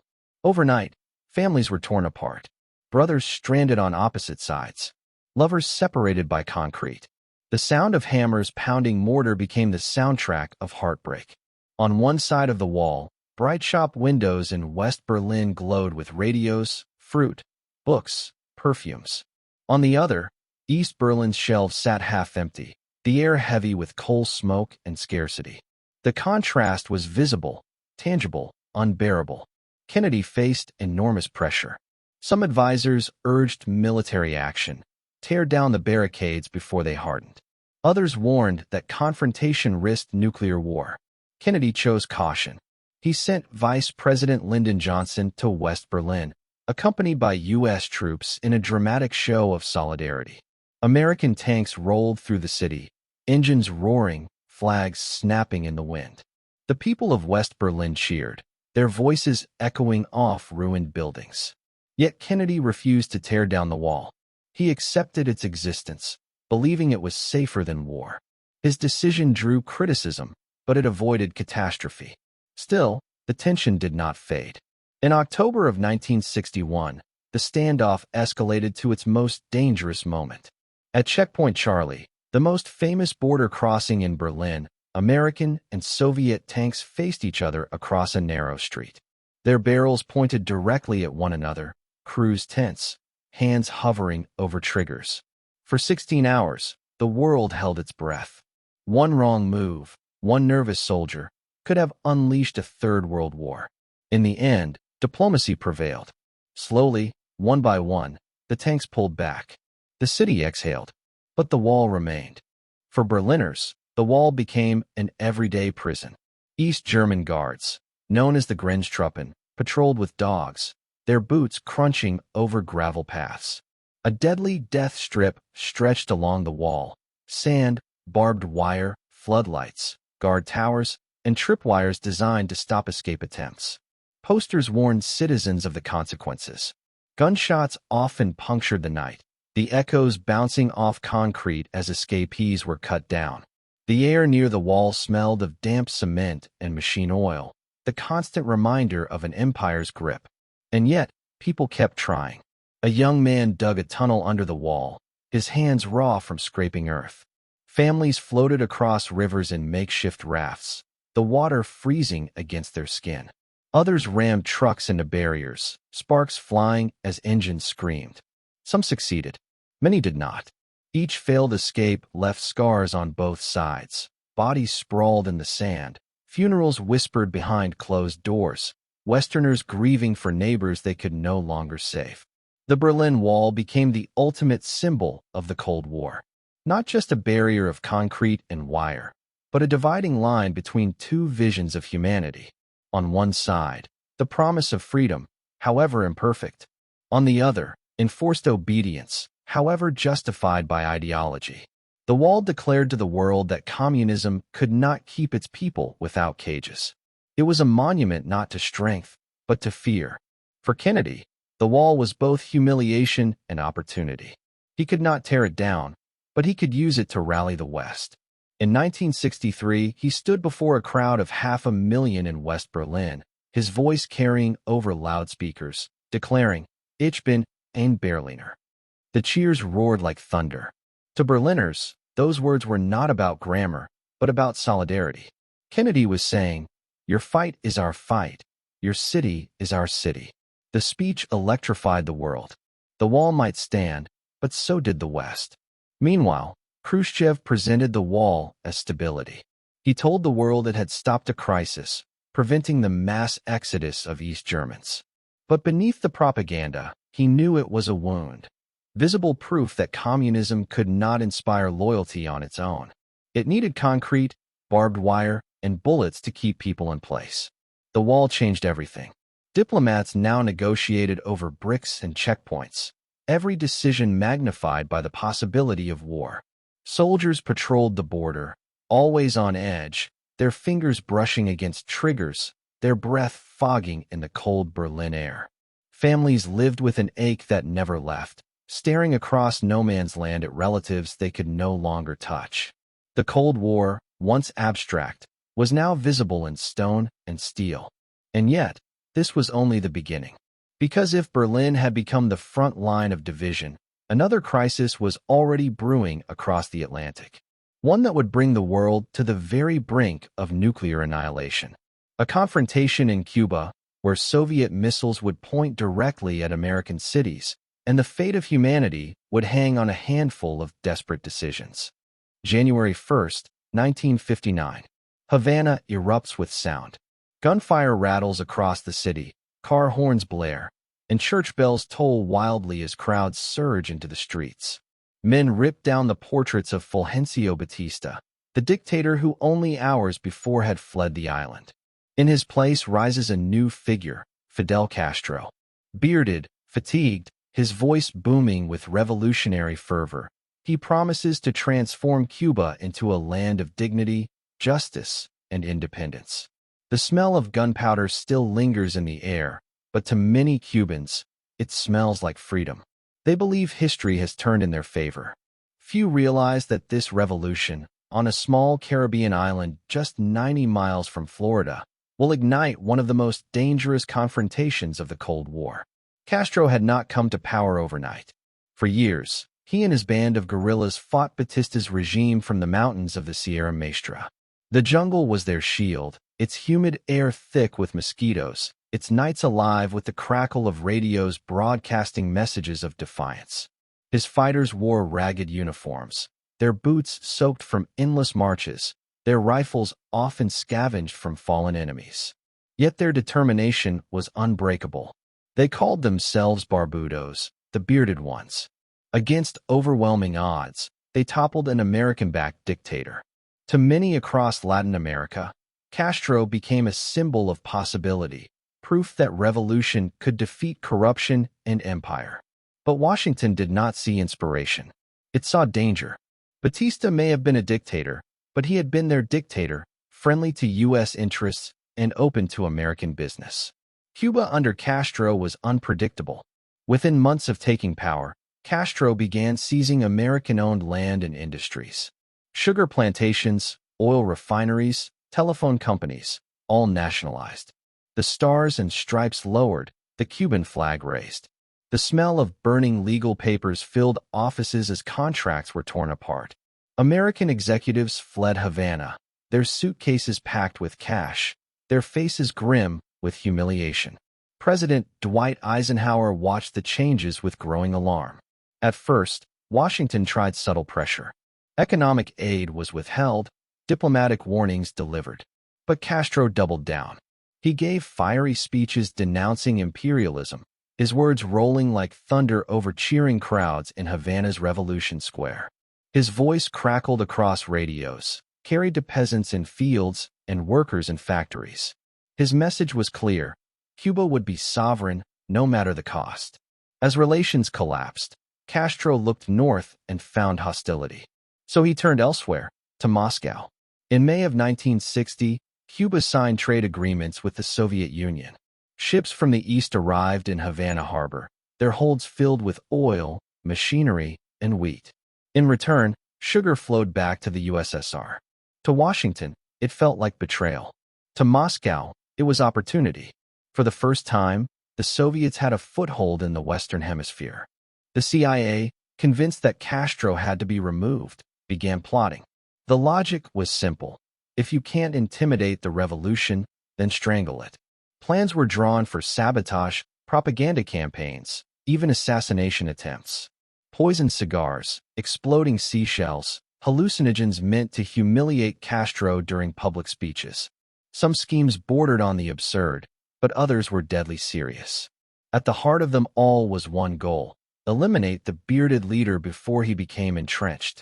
In 1961, the plan escalated into open action. Newly elected President John F. Kennedy, young and charismatic, inherited from Eisenhower a covert operation to invade Cuba using exiles who had fled Castro's rule. Trained in Guatemala, armed with American weapons, these men, numbering about 1,400, were told they would land on Cuban shores, spark an uprising, and topple Castro. To Kennedy, it seemed a neat solution: deny American fingerprints, let Cubans fight Cubans, and rid the hemisphere of a communist thorn. The landing took place in April, at a swampy stretch of coast known as the Bay of Pigs. From the beginning, it was disaster. The exiles hit the beaches at dawn, their boots sinking into wet sand. their rifles clutched nervously. But Castro's forces were waiting. The roar of tanks echoed across the bay. Cuban planes strafed the beaches, their gunfire stitching the sand. The smell of diesel and blood mixed as the exiles struggled to hold their ground. Radio Havana broadcast the invasion live, announcing to the world that mercenaries backed by the U.S. were attacking the revolution. Any hope of secrecy vanished instantly. The invaders had expected local Cubans to rise up in support, but the people did not. Many who despised Castro still despised American interference more. Within 72 hours, the battle was over. 100 men lay dead. More than 1,000 were captured. Photographs of ragged prisoners paraded before cameras spread across newspapers worldwide. Kennedy, humiliated, admitted responsibility. The Bay of Pigs was not just a failure. It was a debacle. For Castro, it was vindication. He strutted through Havana in victory, his voice thunderous, declaring that Cuba had defeated imperialism. His popularity soared. He tightened his alliance with the Soviet Union, welcoming military aid, weapons, and advisors. On May Day parades, Soviet tanks now rolled through Havana, their metal hulls gleaming in the tropical sun, their engines belching smoke. Soviet ships unloaded crates of rifles onto the docks. There was smelling of fresh varnish and oil. Castro, once a nationalist with ambiguous ideology, now declared himself a Marxist-Leninist. The line was drawn. Cuba was officially part of the communist camp. The Bay of Pigs had unintended consequences far beyond Havana. It convinced Khrushchev that Kennedy was weak, a young leader who could be tested and pushed. It convinced Castro that survival meant deeper Soviet protection. And it convinced Washington that Cuba was no longer a local problem, but a front line of the Cold War. Every decision, every shipment, every speech now carried the weight of global rivalry. For ordinary Cubans, life grew harsher. The U.S. tightened its embargo, cutting off trade and isolating the island. Food shortages worsened. The smell of kerosene stoves filled cramped apartments as families stretched rations. Yet the revolution survived, fueled by defiance. Schools expanded, literacy campaigns spread across the countryside. Doctors were sent to villages that had never seen them before. The cost was repression, dissent silenced, opposition jailed, newspapers muzzled. Freedom narrowed even as pride deepened. And for Americans, Cuba became an obsession. Anti-Castro groups flourished in Miami, their radio broadcasts filled with rage, their plans for sabotage endless. Exiles dreamed of return, clutching photos of lost homes, whispering of revenge. The CIA kept plotting, undeterred by failure, convinced that one more scheme could succeed. Kennedy, burned by the Bay of Pigs, vowed never to be caught unprepared again. The stage was set. A small island nation, led by a bearded revolutionary, had become a pawn and a player in the greatest struggle of the 20th century. The Bay of Pigs had sealed Cuba's alliance with Moscow, but it had also planted seeds of something far more dangerous. Because soon, Soviet missiles would arrive on Cuban soil, and the world itself would stand on the edge of nuclear annihilation. October 14, 1962. A U.S. U-2 reconnaissance plane slices silently through the blue skies above Cuba. Below, the jungle stretches like a green carpet, dotted with villages and winding dirt roads. At first glance, nothing seems unusual. But then, the camera captures something unmistakable. Long, cylindrical objects, covered with camouflage netting. Launch sites being constructed. Soviet medium-range ballistic missiles, capable of carrying nuclear warheads, aimed directly at American cities. The pilot, his breath fogging the glass, steadies his hands on the controls. He knows the photographs he carries will shake the world. When the images land on President John F. Kennedy's desk, the White House falls into stunned silence. The Soviets, under Nikita Khrushchev, have secretly placed nuclear weapons on an island just 90 miles off the coast of Florida. Warheads that, once operational, could obliterate Washington, New York, or Chicago in minutes. It is not a distant threat across oceans. It is right at America's doorstep. Kennedy studies the black and white photos, the grainy outlines of missile launchers stark against the Cuban soil. The weight of the discovery presses down like lead. The United States is staring into the abyss of nuclear war. For days, Kennedy and his advisors gather in a small, smoke-filled room inside the White House, the air thick with tension. They call it the ExComm, the Executive Committee of the National Security Council. Around the table, generals push for immediate airstrikes to destroy the missiles, their voices sharp, their fists hitting the wood. To them, hesitation is weakness. But others warn that attacking Cuba could trigger Soviet retaliation in Berlin or beyond. Kennedy listens, his jaw tight, his pen tapping against notepaper. He knows that any decision he makes could decide the survival of millions. The options are stark. A military strike, quick and decisive, risks spiraling into nuclear exchange. A diplomatic protest seems hopelessly weak. Kennedy searches for a middle path. At last, he finds one, a naval blockade, though he calls it a quarantine to avoid the language of war. U.S. warships will surround Cuba, preventing Soviet vessels from delivering more missiles. It is a gamble, a strategy of containment without direct attack. But once announced, the world will know that the clock is ticking toward catastrophe. On October 22nd, Kennedy takes to the airwaves. His voice is calm, steady, but firm. He announces to the American people that Soviet nuclear missiles have been discovered in Cuba and that a quarantine is now in place. Millions listen, frozen in their living rooms, radios crackling, televisions flickering with his image. Mothers glance at their children, fathers clench their fists, teenagers sit silently in shock. In Moscow, Khrushchev listens too. The challenge is clear. The standoff has begun. As U.S. warships take position in the Caribbean, the seas themselves become a stage of suspense. Radar operators track Soviet cargo ships steaming toward Cuba, their hold suspected of carrying more missile parts.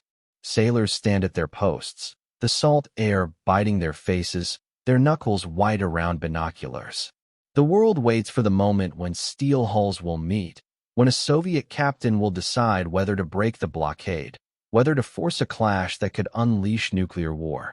In Havana, Fidel Castro braces his island for attack. Anti-aircraft guns are wheeled into place, their barrels glinting under the Caribbean sun. Soldiers dig trenches in the red earth, their hands blistered, their uniforms soaked with sweat. Cuban citizens line up for weapons, the smell of gun oil and dust filling the air. Castro delivers fiery speeches, declaring Cuba will never surrender. Yet inside, even he knows his island could become ground zero for Armageddon. The standoff intensifies. On October 24th, Soviet ships approach the quarantine line. American destroyers cut through the waves, their decks bristling with sailors ready for orders. At the last moment, the Soviet ships slow, then turn back. The blockade holds. But the relief is temporary. The missiles already in Cuba remain, and they are nearing operational readiness. Time is running out. Then, the crisis deepens. On October 27th, an American U-2 reconnaissance plane is shot down over Cuba by a Soviet-supplied missile. The pilot, Major Rudolph Anderson, is killed instantly. His wreckage scatters across the Cuban countryside, metal twisted, parachute shredded.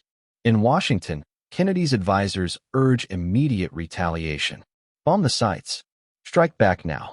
The air in the room is thick with panic, the smell of coffee and cigarette smoke sharper, heavier than ever. Kennedy resists, holding his ground against the rush to war. He knows one wrong move could end civilization. The same day, beneath the waters of the Caribbean, a Soviet submarine armed with a nuclear torpedo drifts dangerously close to U.S. destroyers. Depth charges explode nearby, the hull rattling, the heat inside the submarine unbearable. The crew, exhausted, drenched in sweat, debates whether to launch. One man, Vasily Arkhipov, refuses to give consent. His calm defiance prevents a nuclear strike. Few on the surface ever know how close the world has come to annihilation. Back in Washington, messages from Khrushchev arrive. First one, softer in tone, suggesting a trade. Soviet withdrawal from Cuba in exchange for a U.S. promise not to invade. then a second, harsher, demanding American missiles be removed from Turkey as well. The letters contradict each other, sowing confusion. Kennedy chooses to respond only to the first, the more conciliatory offer. Privately, he also agrees to remove the missiles from Turkey, but only if the deal remains secret. It is diplomacy balanced on the edge of a knife. On October 28th, the world exhales. Khrushchev announces that Soviet missiles will be withdrawn from Cuba. In exchange, Kennedy publicly pledges not to invade the island. The crisis ends. The warheads are shipped back to the Soviet Union, their long, sleek forms hauled from Cuban soil under the eyes of American inspectors. The blockade is lifted. The world has stepped back from the brink. But the relief is haunted. For 13 days, the planet stood on the edge of destruction. Families built fallout shelters in their basements, stocking them with canned beans, candles, and water. Soldiers slept in trenches with weapons at their side, certain they might not wake to another dawn. Leaders aged visibly, the weight of annihilation pressing down on their shoulders. The Cuban Missile Crisis became the closest humanity has ever come to ending itself. For Kennedy, the crisis was a victory, proof of calm resolve in the face of danger. For Khrushchev, it was humiliation, his gamble exposed, his missiles withdrawn under pressure. Yet both men knew they had been lucky. The narrow escape left scars. It also created a new awareness. Nuclear war could not be risked again so carelessly. A direct hotline was established between Washington and Moscow, a red phone, a line that could cut through confusion in moments of danger. Still, the crisis left lingering unease. Castro fumed, feeling betrayed by Moscow, furious that decisions about Cuba's fate had been made without him. In America, critics claimed Kennedy had secretly conceded too much. In the Soviet Union, Khrushchev's authority weakened, the seeds of his eventual downfall planted. The world had survived, but it had seen its reflection in the fire, a vision of cities reduced to ash, of skies darkened by radioactive storms, of silence where civilization once stood. The Cuban Missile Crisis proved that the Cold War was no longer about borders or ideology alone. It was about survival itself. And while the missiles were removed from Cuba, they were not removed from the world. Stockpiles continued to grow, weapons deadlier than ever still waiting in silos and submarines. The confrontation had ended, but the arms race had not. And in the years to come, the battlefield would shift again. From the jungles of Southeast Asia, where guerrilla fighters and superpower ambitions collided, to the cities of America, where protests against war shook the streets. The next great trial of the Cold War was about to erupt in a place called Vietnam. The jungle explodes in sound. Mortar shells rip through the air. The crack of AK-47 fire echoes from unseen hillsides, and the suffocating heat of Southeast Asia presses down on American soldiers stumbling through tangled vines and knee-deep mud. They cannot see the enemy. Only shadows, only whispers, only the sudden scream of an ambush. This is Vietnam in the mid-1960s, a place where the Cold War is no longer fought in speeches or alliances, but in sweat, blood, and fire. The road to this battlefield had begun quietly. In the early 1950s, after French colonial forces were defeated at Dien Bien Phu, Vietnam was split into two nations at the Geneva Accords: Communist North Vietnam, led by Ho Chi Minh, and anti-communist South Vietnam, backed by the West. At first, the United States sent only advisors, a few hundred men in crisp uniforms teaching tactics, sharing equipment, overseeing strategy. But behind their presence was an iron conviction. If South Vietnam fell, the whole region might topple. It was called the domino theory, the belief that communism would spread from country to country like falling dominoes, turning Asia red. By the time John F. Kennedy entered the White House, the number of American advisors swelled into the thousands. Green Berets trained South Vietnamese soldiers in counterinsurgency, instructing them in the humid forests, the air thick with the scent of wet earth and sweat. Helicopters buzzed overhead, carrying supplies into remote villages where peasants eyed the foreigners with suspicion. Kennedy believed Vietnam was a test of American resolve, but he also feared being drawn too deep. His words were cautious, but his actions pushed the United States further into the quagmire. After Kennedy's assassination, the burden fell to Lyndon B. Johnson. And it was under Johnson that the conflict escalated from advisory to full-scale war. The turning point came in August 1964, in the waters of the Gulf of Tonkin. U.S. naval vessels reported being attacked by North Vietnamese patrol boats. The incident was murky, the details confused, but Johnson seized it as justification. He went before Congress, his voice firm, and won sweeping authority to use military force.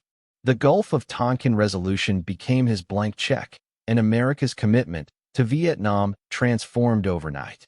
By 1965, the first combat troops landed at Da Nang. Marines in flak jackets stepped off transports into the blazing sun, the smell of jet fuel mixing with the salty sea air. They expected a mission of limited engagement. Instead, they walked into a war with no front lines. Vietnam was not like Korea or World War II. There were no massive tank battles, no clear armies marching in formation. Instead, there were villages that could be friendly by day and hostile by night. Paths through the jungle that looked empty until they erupted with fire. An enemy that vanished into tunnels and forests, striking and melting away. The Viet Cong, the communist guerrillas in the south, knew the land as intimately as their own skin. They moved barefoot through rice paddies, their bodies lean, their faces hardened by years of struggle.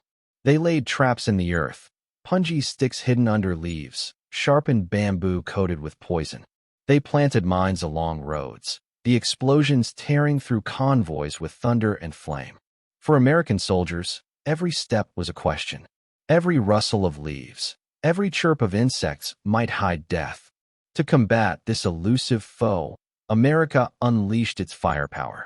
Helicopters thundered over jungles, their rotors chopping the air, spitting streams of bullets from mounted machine guns. Napalm bombs fell, coating forests and villages in sticky fire, the smell of burning flesh and rubber choking survivors. Agent Orange, a defoliant, was sprayed in clouds from planes, stripping the jungle bare, leaving trees as skeletons, their leaves shriveled to ash. The strategy was simple. Deny the Viet Cong cover, scorch the land until the enemy had nowhere to hide. But the devastation was felt by civilians as much as fighters. Villages burned. Fields died. Children coughed under orange skies. As the war escalated, U.S. troop numbers soared. By 1968, over 500,000 Americans were stationed in Vietnam. Young men from Kansas, New York, Alabama, and California found themselves in sweltering jungles thousands of miles from home. They carried rifles that grew heavy in the heat, their boots filled with water from endless monsoon rains. Letters from home arrived stained with sweat, read by candlelight in makeshift camps that smelled of mildew and gun oil. Many counted days, scratching marks into helmets or notebooks, desperate to measure survival. The North Vietnamese, led by Ho Chi Minh and his brilliant General Von Nguyen Giap, relied on patience and determination. Giap understood that America had overwhelming firepower, but he also understood something deeper. Wars are not always won by battles, but by endurance. If his forces could survive, if they could bleed the Americans long enough, U.S. resolve would break. He told his soldiers, "The enemy will tire before we do." And so they fought with persistence, weaving through jungles, carrying supplies on bicycles, digging tunnels that stretched for miles under the earth. In January 1968, Giap launched the Tet Offensive, a nationwide assault across South Vietnam. Cities that had seemed safe erupted with explosions and gunfire. Saigon itself shook as Viet Cong fighters stormed the U.S. Embassy. The offensive was eventually beaten back, with enormous losses for the communists, but its psychological impact was devastating. Americans watching television saw images of carnage, of soldiers fighting street by street, of bodies lying in doorways. The promise that victory was near was shattered. Public opinion turned. Back home, the war tore at America's soul. Television brought Vietnam into living rooms nightly. Families sat in silence, watching footage of helicopters ferrying the wounded, of villages burning, of soldiers trudging through mud with thousand-yard stares. The smell of dinner cooling on tables clashed with the images of rice paddies drenched in blood. Protests erupted on college campuses, the air filled with chants, the scent of tear gas, the clash of batons. Parents buried their sons while politicians promised that progress was being made. Trust in government withered. For the soldiers in the field, the war became an endless cycle. Patrols into jungles where every shadow concealed danger. Ambushes that came without warning, muzzle flashes in the dark, screams echoing through trees. Then long stretches of waiting, the jungle buzzing with insects, the sweat stinging eyes, the silence broken only by the thump of distant artillery. Many felt trapped in a war with no clear purpose, fighting for hills that were taken and abandoned, for villages pacified and lost again. Meanwhile, in Hanoi, the North Vietnamese celebrated every American protest, every crack in U.S. resolve. They understood that the battlefield was not just in Vietnam, but in the minds of the American public. Each body bag flown home was another strike against Washington's will to continue. Each march on the National Mall was another victory for the North. The war was becoming not just a military struggle, but a political one. By the late 1960s, even American leaders began to question the path forward. Lyndon Johnson, haunted by the war's toll, announced he would not seek re-election. Richard Nixon inherited the conflict, promising peace with honor. Yet under Nixon, the war spread into Cambodia and Laos, the bombing campaigns expanding, the roar of B-52s shaking the earth, the sky lit with rolling waves of fire. Still, the jungle swallowed soldiers, the Viet Cong emerged again and again, and the stalemate dragged on. The escalation of Vietnam proved the brutal reality of Cold War strategy. For the United States, it was not only about Vietnam itself, but about credibility. If Washington abandoned South Vietnam, would allies elsewhere trust its promises of protection? For the Soviet Union and China, supporting Hanoi was not just about ideology, but about bleeding America, tying it down in a costly, unpopular war. Vietnam became the arena where superpowers clashed indirectly, and millions of Vietnamese paid the price. By the early 1970s, the war was grinding toward exhaustion. Soldiers grew weary. Families at home grew bitter. Politicians searched for exits. But the cost had already been staggering. Millions of Vietnamese dead, tens of thousands of Americans lost, entire landscapes scarred forever. And even when the fighting eventually ended, the shadows of Vietnam would haunt both America and the Cold War for decades. Because while the Jungle War dragged on, elsewhere the Cold War was shifting again. In the skies above the Earth, the superpowers competed for dominance in a new frontier, space. And soon, the race to the moon would become the next stage in this global struggle, a battle not of jungles and rifles, but of rockets, astronauts, and dreams. October 4th, 1957. Across the dark evening skies of the Soviet Union, a tiny object the size of a beach ball streaks into orbit. It beeps steadily, its signal echoing down to Earth like the heartbeat of a new era. That object is Sputnik, the world's first artificial satellite. For the first time in history, humanity has placed something beyond the atmosphere. The Soviet Union has won the opening move of a competition no one can afford to lose. On the ground, Soviet citizens cheer, their radios crackling with the high-pitched signal as proof of their nation's triumph. But across the ocean, in the United States, the sound of Sputnik is not celebration. It is alarm. For Americans, the night sky suddenly feels hostile. Families stand in their yards, craning their necks to glimpse the faint crossing overhead, whispering to each other in awe and fear. Newspapers scream the headline. Soviets launch satellite. Senators pound podiums, warning that if Moscow can put a satellite in orbit, it can also put nuclear warheads into space. The Cold War has climbed out of the trenches and risen into the heavens. Technology, prestige, and power are now measured not only on Earth, but beyond it. The Soviet victory is not accidental. For years, Soviet scientists had labored under intense pressure, racing to outdo the West. Engineers worked through nights, the smell of machine oil and welding sparks clinging to their clothes. Factories churned with the thunder of assembly lines.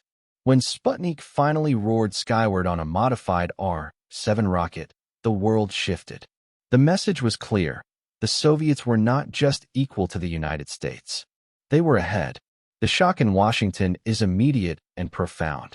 Schools across America scramble to strengthen science and math education. Congress pours billions into research, creating NASA in 1958. Laboratories hum with activity, the sharp scent of chemicals filling rooms as young engineers draw blueprints, their pencils scratching frantically over paper. American pride has been wounded, and the determination to respond burns hotter with every passing day. But Moscow is not finished. Less than 4 years later, on April 12, 1961, the Soviets strike again with an achievement so breathtaking it stuns the globe. A Vostok rocket lifts off from the Baikonur Cosmodrome, fire and smoke billowing across the Kazakh steppe. Inside is a 27-year-old pilot named Yuri Gagarin. His capsule rattles and groans as it pierces the atmosphere. Then silence, weightlessness, the Earth curving below him like a blue jewel. Gagarin circles the planet once, his voice calm as he radios, "I see Earth. It is so beautiful." When he lands safely, the Soviet Union declares him a hero of the people. Posters of his smiling face adorn walls from Moscow to Beijing. Crowds fill Red Square, cheering his name. The first man in space is not American, but Soviet. In living rooms across the United States, the realization stings like a wound. The space race is no longer abstract. It is personal, and the Americans are losing. President John F. Kennedy, barely 4 months into office, understands the stakes. He addresses Congress in May 1961, his words firm, echoing through the chamber. "I believe that this nation should commit itself to achieving the goal, before this decade is out, of landing a man on the moon and returning him safely to the Earth." It is an audacious promise. No human has even orbited the Earth for more than a few hours, and Kennedy is pledging to send men nearly 250,000 miles away. But his message is clear. America will not settle for second place. NASA launches the Apollo program, and the effort becomes a national obsession. Across Florida, the Kennedy Space Center rises from swamp and scrub, its concrete pads reeking of fresh cement, its giant vehicle assembly building looming like a monument to ambition. Engineers work endless hours, their hands stained with grease, their eyes bloodshot from sleepless nights. Astronauts train relentlessly, tumbling in water tanks, strapped into simulators that hurl them in dizzying spins. The risk is palpable. Rockets explode on launch pads, fireballs lighting up the night sky. 3 astronauts die in the Apollo 1 fire, their screams trapped in a capsule consumed by flames. Yet the program continues, each setback fueling determination rather than fear. Meanwhile, the Soviets push their own limits. They send the first woman into space, Valentina Tereshkova, in 1963. They achieve the first spacewalk in 1965, Alexei Leonov floating outside his capsule, his breath loud in his helmet as the vast black of space engulfs him. But behind the achievements, Soviet technology begins to falter. Their rockets prove unreliable, their lunar program plagued by disasters hidden from the world. The competition is still fierce, but the balance is shifting. By July 1969, the moment arrives. Apollo 11, carrying Neil Armstrong, Buzz Aldrin, and Michael Collins, thunders off the pad at Cape Kennedy. The roar of Saturn V shakes the Earth, windows rattling miles away, the smell of burning kerosene and liquid oxygen flooding the air. Millions watch live on television, their breath held, their eyes fixed on flickering screens. The journey takes 3 days, the capsule drifting through the silence of space, its crew guided by computers less powerful than a modern calculator. On July 20th, Armstrong descends the ladder of the lunar module. His boots crunch into gray dust, fine as powder, clinging to every surface.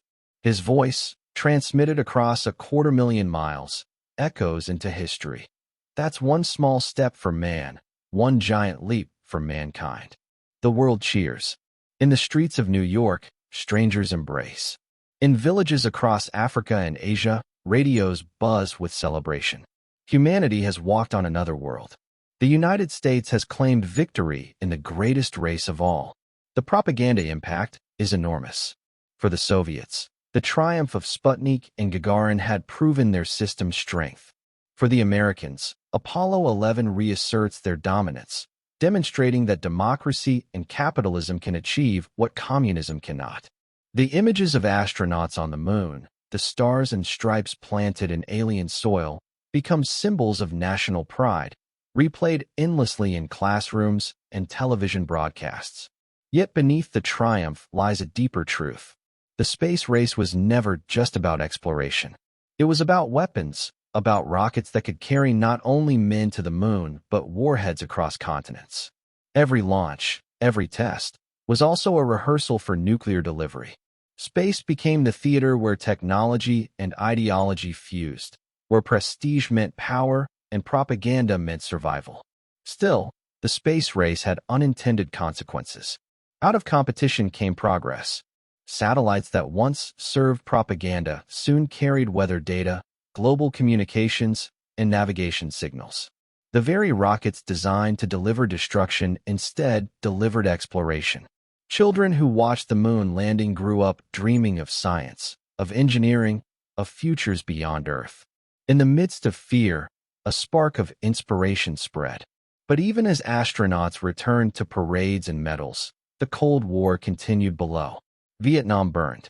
Nuclear stockpiles grew.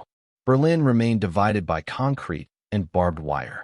The heavens had given humanity glory, but Earth still trembled with rivalry. And soon, the brief sense of optimism born from Apollo's triumph would fade, replaced by new crises on the ground: oil shocks, proxy wars, and the grinding reality of détente. February 21, 1972. The cold Beijing air hangs heavy with coal smoke as the door of Air Force One creaks open.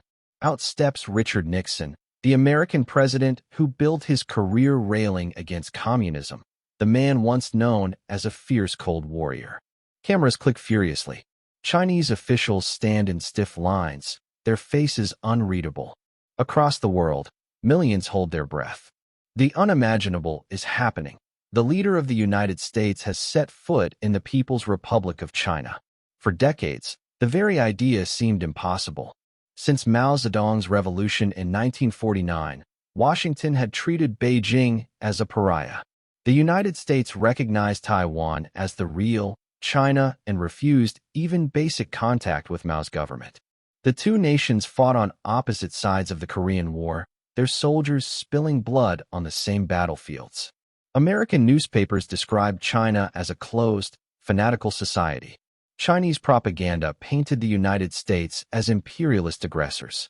A wall of silence and hostility separated them, as unyielding as the Great Wall itself. But by the late 1960s, the Cold War's balance was shifting. Relations between China and the Soviet Union had soured. Two communist giants who once stood shoulder to shoulder were now bitter rivals, their border patrolled by soldiers with fingers tight on triggers.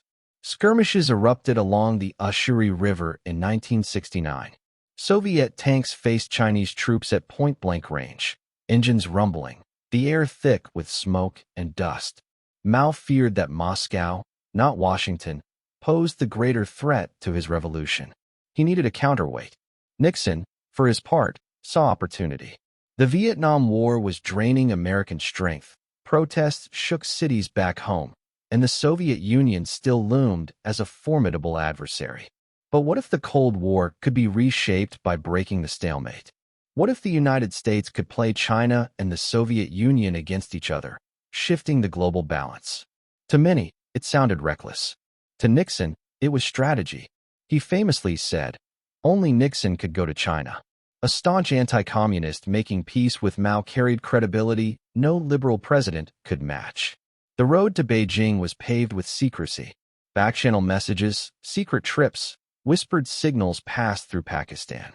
Henry Kissinger, Nixon's national security advisor, slipped away on a covert journey in 1971, feigning illness while in Pakistan before vanishing onto a plane bound for China.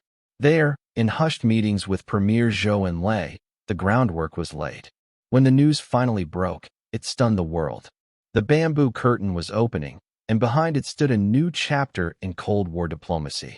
The arrival in Beijing was theater as much as politics. Nixon walked down the red carpet, his shoes clicking on stone, his breath visible in the February chill. Zhou Enlai extended his hand, a gesture heavy with history. Nearly 20 years earlier, American officials had refused to shake Zhou's hand at Geneva. Nixon grasped it firmly, the cameras capturing a moment that symbolized the thaw of decades of frost. For ordinary Americans watching at home, the images were surreal. The U.S. president standing under portraits of Mao, toasts raised in the Great Hall of the People, red flags fluttering in the winter wind. Inside the meetings, the atmosphere was tense but pragmatic. Mao, ill and frail, met Nixon briefly, his study cluttered with books, the smell of tobacco heavy in the air. He spoke little, leaving most of the negotiation to Zhou. The talks ranged across thorny issues: Taiwan, Vietnam, trade, and the broader Cold War. The Americans insisted they would maintain ties with Taiwan, but hinted at gradual changes. The Chinese pressed their claim to be the sole legitimate government of China. Both sides circled carefully, testing limits, trading reassurances. Yet beyond the bargaining, something deeper was happening. Both Nixon and Mao understood that symbolism mattered as much as substance. The sight of Nixon touring the Great Wall, his coat collar turned up against the icy wind, said what words could not. The United States and China, once bitter enemies, were now opening dialogue. The clinking of glasses at banquets, the flash of cameras as Nixon waved to crowds, the hum of translators repeating every phrase. These sounds carried more weight than any signed document. For Americans, the trip reshaped perceptions. The television broadcasts revealed a China few had imagined.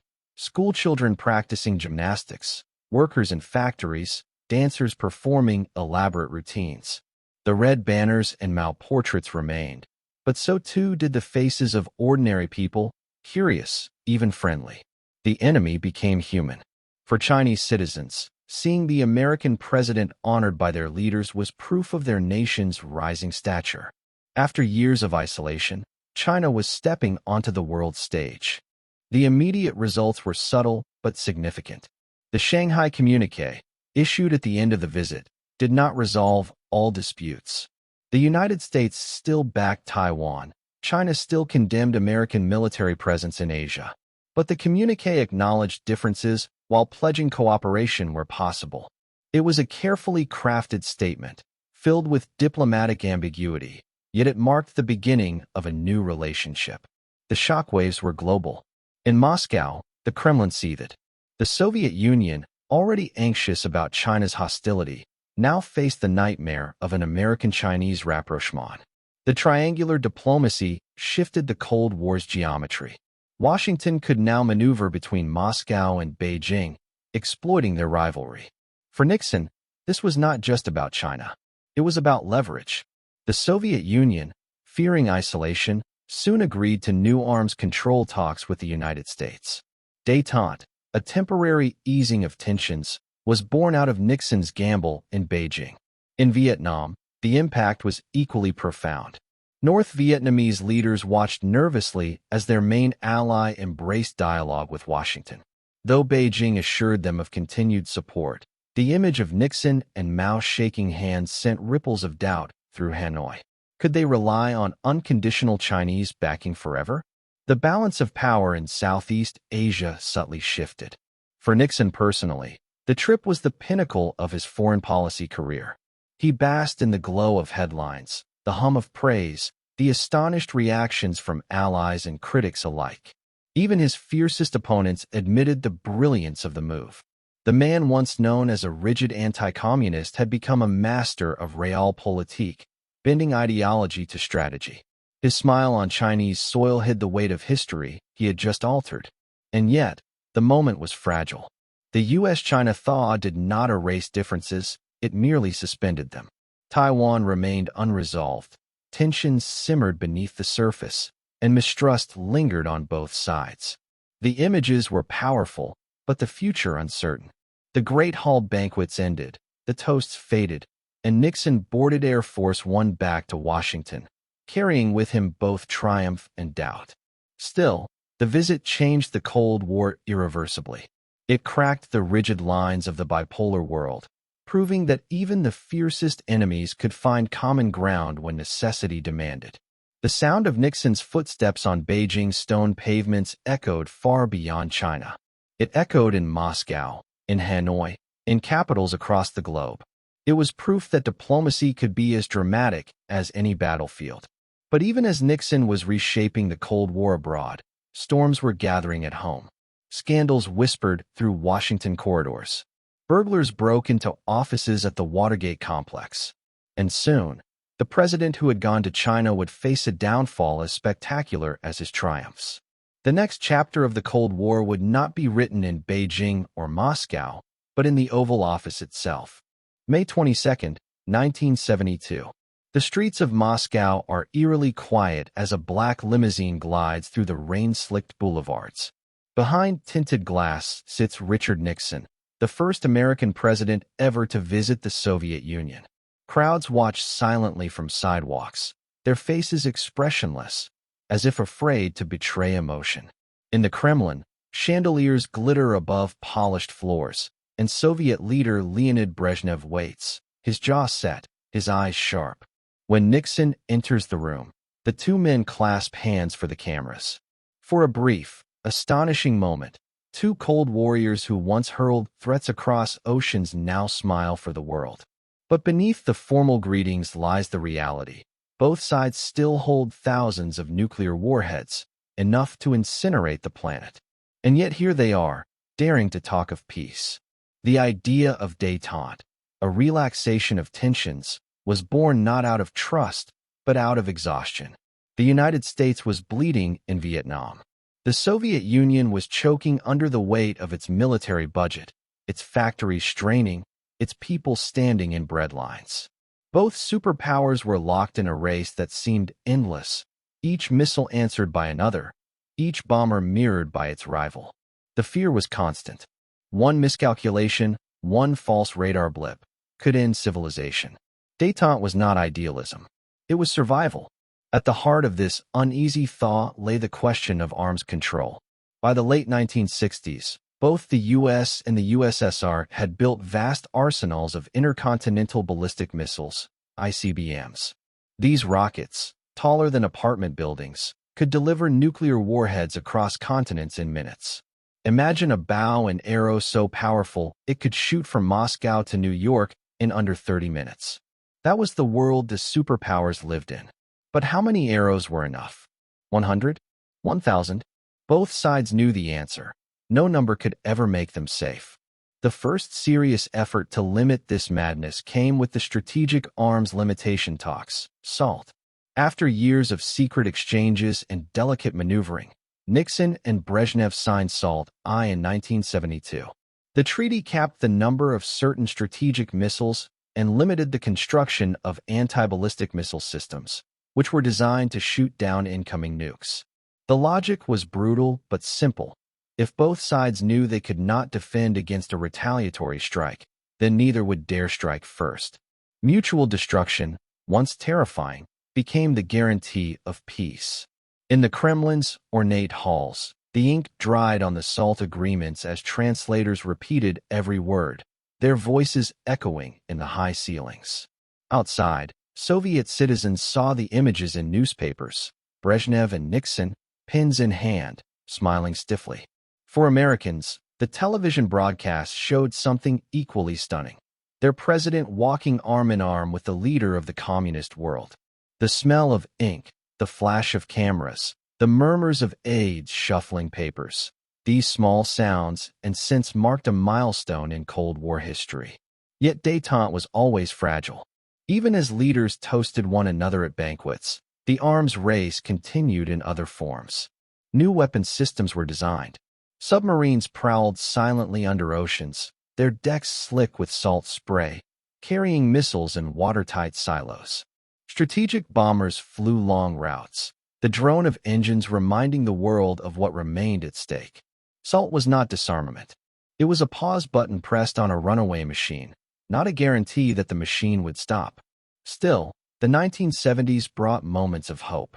Diplomats gathered in Helsinki, Finland, in 1975, where 35 nations signed the Helsinki Accords. Under glittering chandeliers in Finlandia Hall, leaders pledged to respect borders, increase economic cooperation, and, most controversially for the Soviets, acknowledge human rights. For Brezhnev, the accords legitimized Soviet control over Eastern Europe. For the West, the human rights clauses became a weapon, a promise to dissidents trapped behind the Iron Curtain that their struggle was recognized. Inside Eastern Europe, whispers of Helsinki spread quietly. In Polish churches, priests spoke carefully about the right to religious freedom. In Czechoslovak apartments, dissidents tapped out manifestos on typewriters, the ink smudging on thin paper, the smell of carbon copies lingering. They knew the Soviets would not honor every clause, but they also knew the words were written down, signed, and could not be erased. In Moscow, dissident groups like the Helsinki Watch Committees emerged, using the Kremlin's own promises against it. Détente had given them leverage, however small, against a system built on silence. For ordinary people in the West, Détente brought glimpses of change. American tourists wandered through Red Square, snapping photos under Lenin's tomb, the smell of gasoline and exhaust from Soviet cars hanging in the air. Cultural exchanges flourished. Ballet dancers from Moscow performed in New York, their leaps and spins mesmerizing audiences. American jazz bands played smoky clubs in Leningrad, the clash of saxophones and trumpets filling the night. For a brief time, it seemed the Cold War's ice might actually melt. But underneath the surface, mistrust never faded. Hawks in Washington warned that détente was appeasement, that the Soviets were gaining strength while America relaxed. In Moscow, hardliners grumbled that the West was using détente to infiltrate Soviet society with dangerous ideas. The ink on salt I was hardly dry when both sides began exploring new weapons, multiple independently targetable reentry vehicles, or MIRVs. These were missiles that carried not one warhead, but many, splitting apart in the sky to strike several cities at once. If ICBMs were arrows, MIRVs were shotguns, spreading destruction in every direction. Arms control suddenly looked like a cruel illusion. And then came the reality check. While leaders shook hands in Helsinki, proxy wars continued. The Middle East erupted in the Yom Kippur War of 1973. Africa became a battleground as Soviet and American allies clashed in Angola and Ethiopia. Vietnam smoldered until 1975, when Saigon fell and helicopters lifted desperate evacuees from rooftops. For the superpowers, détente was a pause in direct confrontation, not an end to rivalry. The world still burned at the edges. By the late 1970s, cracks in détente widened. The United States reeled from Watergate, Nixon resigning in disgrace, his reputation destroyed even as his foreign policy triumphs endured. Brezhnev, aging and infirm, presided over a Soviet system stagnating under corruption and inefficiency. The dream of permanent relaxation gave way to suspicion once again. In 1979, a new arms agreement, SALT II, was signed by Brezhnev and Jimmy Carter.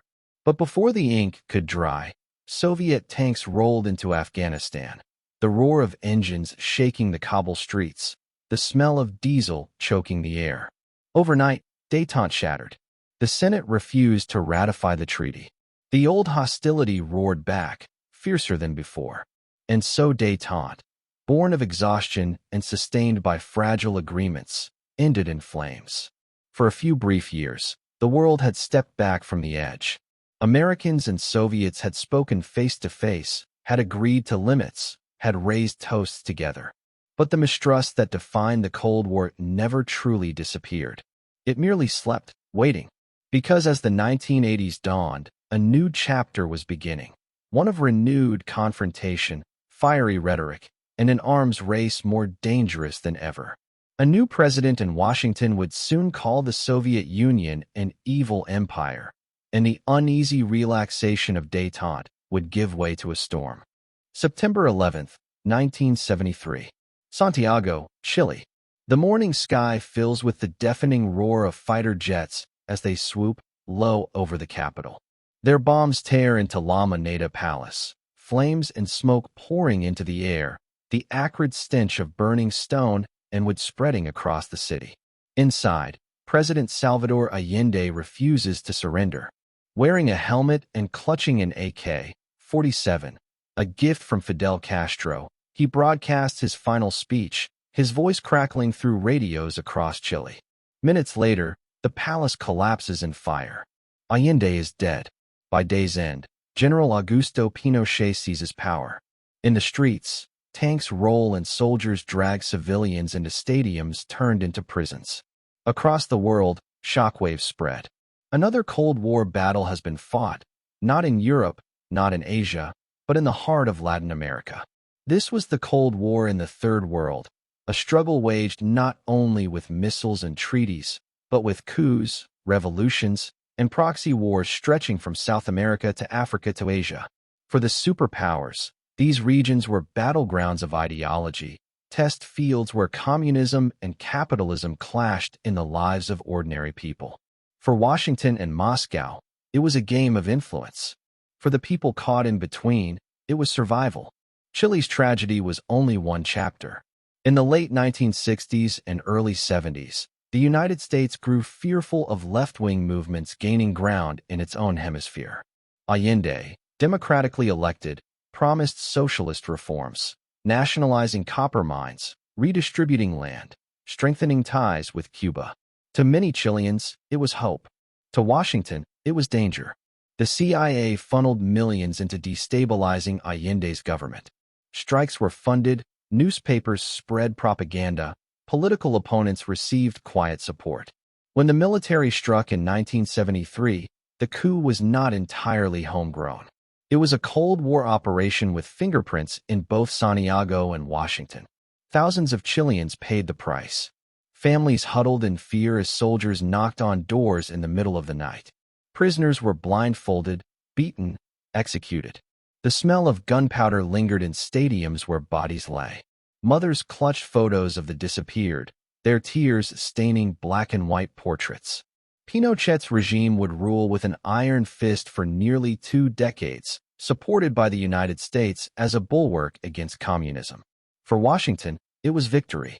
For Chile, it was trauma. Far across the Atlantic, another battlefield burned. Angola, 1975. Portuguese colonial rule collapsed, leaving behind a power vacuum. 3 rival factions vied for control. The MPLA, Marxist in ideology, received Soviet weapons and Cuban troops. The FNLA and UNITA, more aligned with the West, were armed and funded by the United States and South Africa. What should have been a struggle for national independence became another Cold War proxy war. The Angolan countryside became a chessboard littered with blood. Cuban soldiers, sweating in the tropical heat, trudged through jungles, their boots sinking into mud, their rifles gleaming with humidity. Soviet advisors mapped strategies in smoky rooms, chalk squeaking on blackboards. On the other side, South African troops rumbled north in armored vehicles, their diesel fumes choking the villages they passed. American money flowed in, weapons arriving in crates marked with false names. For the people of Angola, the war meant famine, burned fields, and villages reduced to rubble. For the superpowers, it was another move in the global game. Proxy wars spread everywhere. In Ethiopia, the Soviets and Cubans supported Mengistu Haile Mariam's brutal regime, while the United States turned elsewhere in the Horn of Africa. In Afghanistan, rival factions clashed long before the Soviet invasion, with both Washington and Moscow seeking advantage. In Central America, El Salvador and Nicaragua erupted in violence. Left-wing insurgents against U.S.-backed governments. Death squads leaving bodies in ditches. The metallic smell of blood staining marketplaces. Each conflict had its own local roots: colonialism, poverty, inequality, corruption. But in the Cold War lens, they were simplified into black and white. Communist versus capitalist, freedom versus tyranny. The nuance of local struggles was erased by ideology. For villagers in Angola or farmers in Chile, the rhetoric meant little. What mattered was whether their homes survived the next raid, whether their children ate that night, whether they lived to see morning. For Cuba, the Third World became its battlefield of choice. Fidel Castro, emboldened by his revolution, sent troops to Angola, Ethiopia, and beyond, presenting himself as the champion of anti-imperialism. Cuban soldiers, often young men barely out of their teens, found themselves in distant lands, fighting wars they barely understood. Their letters home spoke of loneliness, of heat, of strange landscapes. Yet their presence turned small wars into global flashpoints, proof that even tiny nations could tip the balance of the Cold War. The Soviet Union saw opportunity in every uprising. Crates of rifles and rockets were shipped across oceans. Advisors flew in, their briefcases stuffed with maps and manuals. Moscow presented itself as the friend of liberation movements, but in truth, it sought influence and leverage. The United States mirrored the strategy. CIA operatives slipped into jungles, their suits traded for fatigues, their briefcases for radios. They armed militias, trained rebels, and spread cash like seeds, hoping to grow alliances that would last. The cost was staggering. Millions died in wars that were not truly theirs. Families fled across borders, carrying only what they could hold. Refugee camps filled with the smell of sweat, wood smoke, and hunger. Children grew up knowing only war. The Cold War superpowers measured success in statistics and speeches. The people on the ground measured it in graves. Chile and Angola were not unique. In Indonesia, a bloody purge in 1965 killed hundreds of thousands suspected of communist sympathies, with quiet support from the United States. In Congo, the charismatic leader Patrice Lumumba was assassinated in 1961, his body dissolved in acid, while the CIA looked the other way. In Iran, in Guatemala, in countless corners of the globe, coups and interventions reshaped nations, leaving scars that lingered long after the Cold War itself ended. And yet, these battles in the Third World were not just side stories. They were central to the Cold War's logic. Neither Washington nor Moscow wanted direct war with each other. The risk of nuclear annihilation was too great. So they fought indirectly, through smaller nations, fueling wars that burned hot but never reached global ignition. Proxy wars became the escape valve of the Cold War, a way to wage conflict without triggering the apocalypse. By the late 1970s, the pattern was unmistakable. Wherever instability erupted, the superpowers intervened. Sometimes with soldiers, often with money, always with ideology. To leaders in Africa, Asia, and Latin America, accepting aid from one side meant risk. Refusing aid meant isolation. Many tried to play both ends against the middle, joining the non-aligned movement, insisting they would not be pawns. But even those nations were not immune. The shadow of Washington and Moscow stretched long. The Cold War in the Third World left a legacy that outlasted the Cold War itself. Military juntas, corruption, endless cycles of violence. Seeds planted in the 1960s and 70s still sprout today. For superpowers, it was strategy. For the people who lived through it, it was life and death. But the most dangerous of these proxy wars was still to come. In the mountains of Afghanistan, the Soviet Union would launch a full-scale invasion in 1979, dragging itself into a quagmire that would bleed its strength and shake the Cold War to its core. The Third World would once again become the center of the struggle, and this time, it would not just be a proxy fight. It would be a war that helped decide the fate of the Soviet Empire itself. October 6, 1973. It is Yom Kippur, the holiest day in the Jewish calendar. Across Israel, families gather in silence, synagogues filled with prayers, the streets unusually still. Then the air shatters. Sirens wail, the roar of jets screams overhead, and artillery shells thunder across the desert. Egyptian and Syrian forces launch a surprise attack, their troops surging across the Suez Canal and the Golan Heights. Israel, caught off guard, scrambles to respond. The Yom Kippur War has begun, and within hours it pulls not just the Middle East, but the Cold War's two superpowers, into a crisis that could ignite far beyond the desert sands. Egyptian troops in rubber boats paddle furiously across the Suez, the smell of diesel from their engines mixing with cordite from their covering artillery fire. Their boots hit the eastern bank as they raise ladders against the towering sand berms built by the Israelis. Flamethrowers scorch defensive bunkers, smoke rising into the sky. For the first time since the humiliation of the Six-Day War in 1967, Arab forces are pushing forward with momentum. On the Golan Heights, Syrian tanks crest ridgelines, their engines growling as they descend into Israeli positions. Soldiers on both sides describe the scene as chaos, sand whipping into eyes, ears ringing from explosions, the taste of dust and fear heavy in every breath. In the first days, Israel reels. Its army is fierce, but the timing of the attack, during a religious fast, with many soldiers home on leave, leaves it scrambling. Reserve units are called up. Families watch as fathers and sons rush out of synagogues, prayers unfinished, to don uniforms and grab rifles. Commanders shout orders into radios, their voices cracking with urgency. The initial Arab advances rattle Israeli confidence. For Prime Minister Golda Meir, the danger is clear. The state itself is under threat. But Israel adapts quickly. Within days, counterattacks begin. On the Golan, Israeli tanks slam into Syrian armor, the ground shaking as metal clashes against metal, smoke plumes rising like black pillars across the ridges.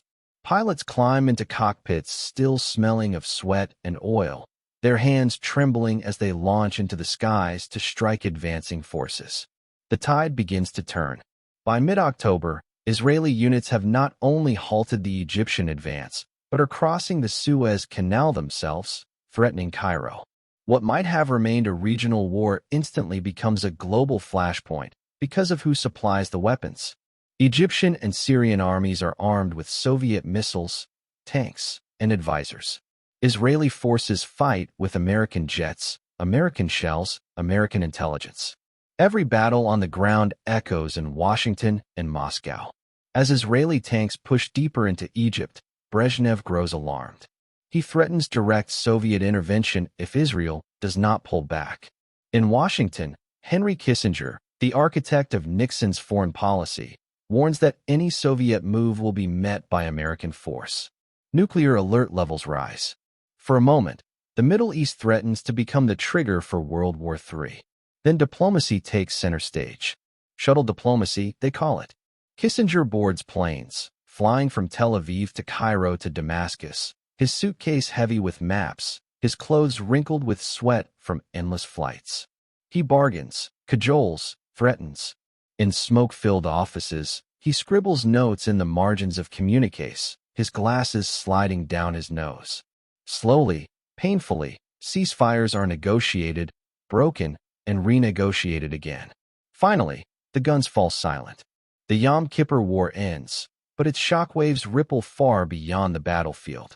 The Arab states, furious at U.S. support for Israel, turn to a weapon more powerful than any tank or jet: oil.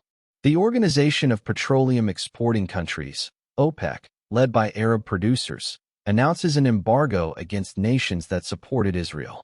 Tankers are slowed, production cut. The world economy, already fragile, is thrown into chaos. In the United States, lines form at gas stations, cars stretching for blocks, engines idling, tempers flaring. The smell of gasoline hangs heavy as drivers wait hours to fill their tanks. Prices soar. Families postpone vacations, thermostats are turned down, factories slow production. In Europe and Japan, energy shortages cripple industries. The oil shock becomes a global crisis, reminding the world that Cold War power is not just measured in missiles and armies, but in barrels of crude and the hands that control them. The embargo is more than economic punishment. It is political leverage. Arab leaders demand recognition of Palestinian rights, withdrawal from occupied territories, and pressure on Israel. Suddenly, oil, the lifeblood of industrial economies, is tied directly to the Middle East conflict. Washington scrambles to adjust. Nixon's administration, battered by Watergate at home, now faces an energy crisis that undercuts its strength abroad. Ordinary Americans feel the Cold War in the price of groceries, the heat of their homes, the hum of their cars. For the Soviets, the war and the oil crisis are both opportunity and risk. They gain prestige in the Arab world, seen as the supplier of weapons that bloodied Israel. But they also fear escalation, knowing that direct confrontation with the United States could ignite a nuclear exchange. Soviet ships move cautiously through the Mediterranean, their decks creaking under supplies. Their diplomats whisper in Arab capitals, promising more aid. Yet even Moscow cannot control the new weapon unleashed, oil as a geopolitical tool. The Yom Kippur War reshapes alliances. Egypt, despite fighting with Soviet weapons, begins drifting toward the United States. President Anwar Sadat recognizes that Moscow cannot deliver what Cairo needs most, the return of land and recognition from the West. Within years, Sadat will stand with an American president and sign peace with Israel. Syria, by contrast, clings tightly to the Soviet embrace. The Middle East becomes another chessboard, with Washington and Moscow vying for influence in every capital, every oil well, every battlefield. For ordinary soldiers, the war leaves scars. Israeli tank crews describe the smell of burning rubber and flesh as Syrian missiles tore through steel. Egyptian infantry remember the shock of Israeli counterattacks, the sudden thunder of artillery flattening positions they thought secure. Syrian families bury sons in crowded cemeteries, while Israeli mothers clutch telegrams with trembling hands. For them, the Cold War is not abstract. It is loss, grief, and memories that never fade. Economically, the oil shock lingers. Inflation surges. Factories close. Western leaders, once confident of endless growth, suddenly face limits. The hum of assembly lines quiets, replaced by silence. Politicians speak of conservation, of alternatives, of vulnerability. Energy policy becomes as critical as foreign policy. The oil weapon has been unsheathed, and it will never be forgotten. For the United States, the lesson is sobering. Military might could not prevent the Arab embargo. Diplomatic skill could not erase dependence on Middle Eastern oil. The superpower learns it is vulnerable in ways it had never imagined. For the Soviet Union, the lesson is different. Influence in the Third World, in oil-rich regions, can reshape the global balance just as much as missiles in silos. The Yom Kippur War and the oil shock together reveal the fragile web of Cold War reality. The battlefield is not just Berlin or Vietnam or Cuba. It is the deserts of Sinai, the cities of Europe waiting for oil deliveries, the gas stations of America where tempers flare and patience wears thin. Power is no longer just about ideology. It is about survival in a world tied together by energy, trade, and fear. And yet, even as the guns fall silent in the Middle East, new fires are already smoldering elsewhere. In Africa, in Asia, in Central America, revolutions and civil wars wait for fuel, for weapons, for attention from Washington or Moscow. The oil shock has proven that one region can shake the world. And soon, another region, Afghanistan, will explode into conflict that draws the Soviet Union into its own quagmire, reshaping the Cold War yet again. December 24, 1979. Snow falls lightly over Kabul, settling on rooftops and mountain ridges, giving the Afghan capital a deceptive calm. Then, without warning, Soviet paratroopers descend from the night sky. Their boots crunch into the snow, rifles at the ready, engines from transport planes still roaring above. Tanks rumble through the streets, their treads leaving deep scars in the frost. At the presidential palace, gunfire erupts. Within hours, Afghanistan's leader, Hafizullah Amin, lies dead, executed by Soviet commandos. Moscow has launched a full-scale invasion.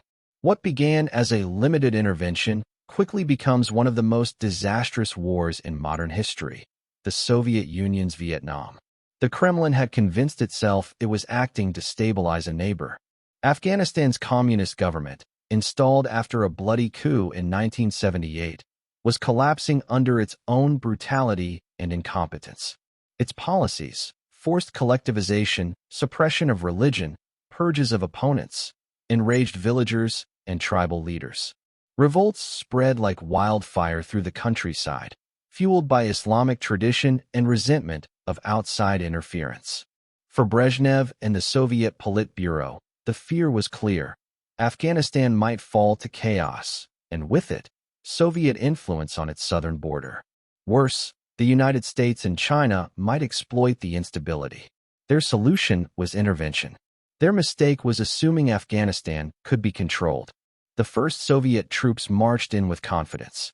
Convoys stretched for miles, engines coughing black smoke, soldiers peering from armored vehicles. They expected resistance, but not a prolonged war. Within weeks, more than 80,000 Soviet troops occupied the country, seizing airports, highways, and cities. In Kabul, the air grew heavy with the smell of diesel and dust, the sound of helicopters chopping overhead. Red flags flew from government buildings, guarded by Soviet soldiers in heavy coats, their breath steaming in the winter air. But outside the cities, the mountains belonged to the Mujahideen. These Afghan fighters, drawn from tribes and villages, knew the terrain like their own heartbeat. They moved silently through snow and rock, their sandals crunching gravel, their rifles slung across their backs. To them, the Soviets were not liberators, but invaders, another foreign empire trying to conquer Afghanistan, just as the British had failed a century earlier. They struck quickly and vanished, blending into villages where families offered shelter, food, and prayers. For every Soviet patrol, the mountains whispered danger. The Soviet army was trained for mechanized warfare, for vast tank battles on European plains, not for ambushes in narrow valleys or hit-and-run attacks from cave networks. Soldiers trudged through icy passes, their heavy boots sinking in snow, sweat freezing on their brows. Convoys carrying supplies were picked off by roadside bombs or sniper fire. Helicopters, once symbols of Soviet dominance, became targets for Mujahideen armed with increasingly lethal weapons. Every step forward brought casualties, every outpost isolated in a hostile sea. Meanwhile, Washington saw opportunity. To bleed the Soviet Union, the United States poured support into the Afghan resistance. Through Pakistan's intelligence services, the CIA funneled billions in weapons, training, and supplies.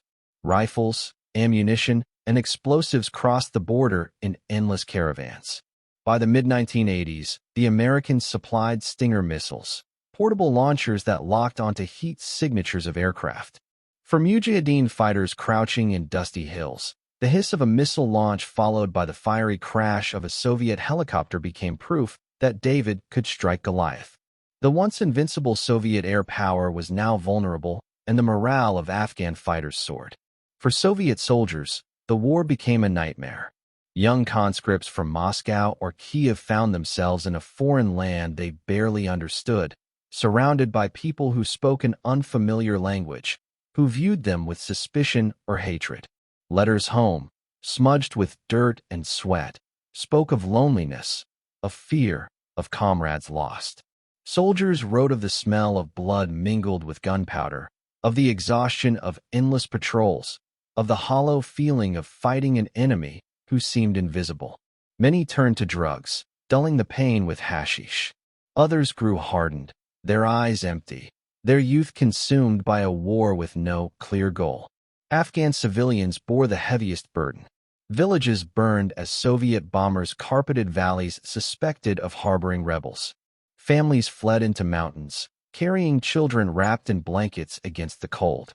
Refugee camps swelled across the Pakistani border, tents stretching endlessly, the air thick with smoke from cooking fires and the cries of hungry children.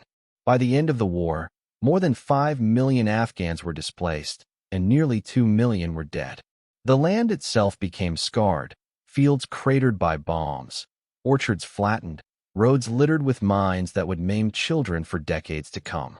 Inside the Kremlin, the war began as a confident gamble, but soon turned into a bitter trap.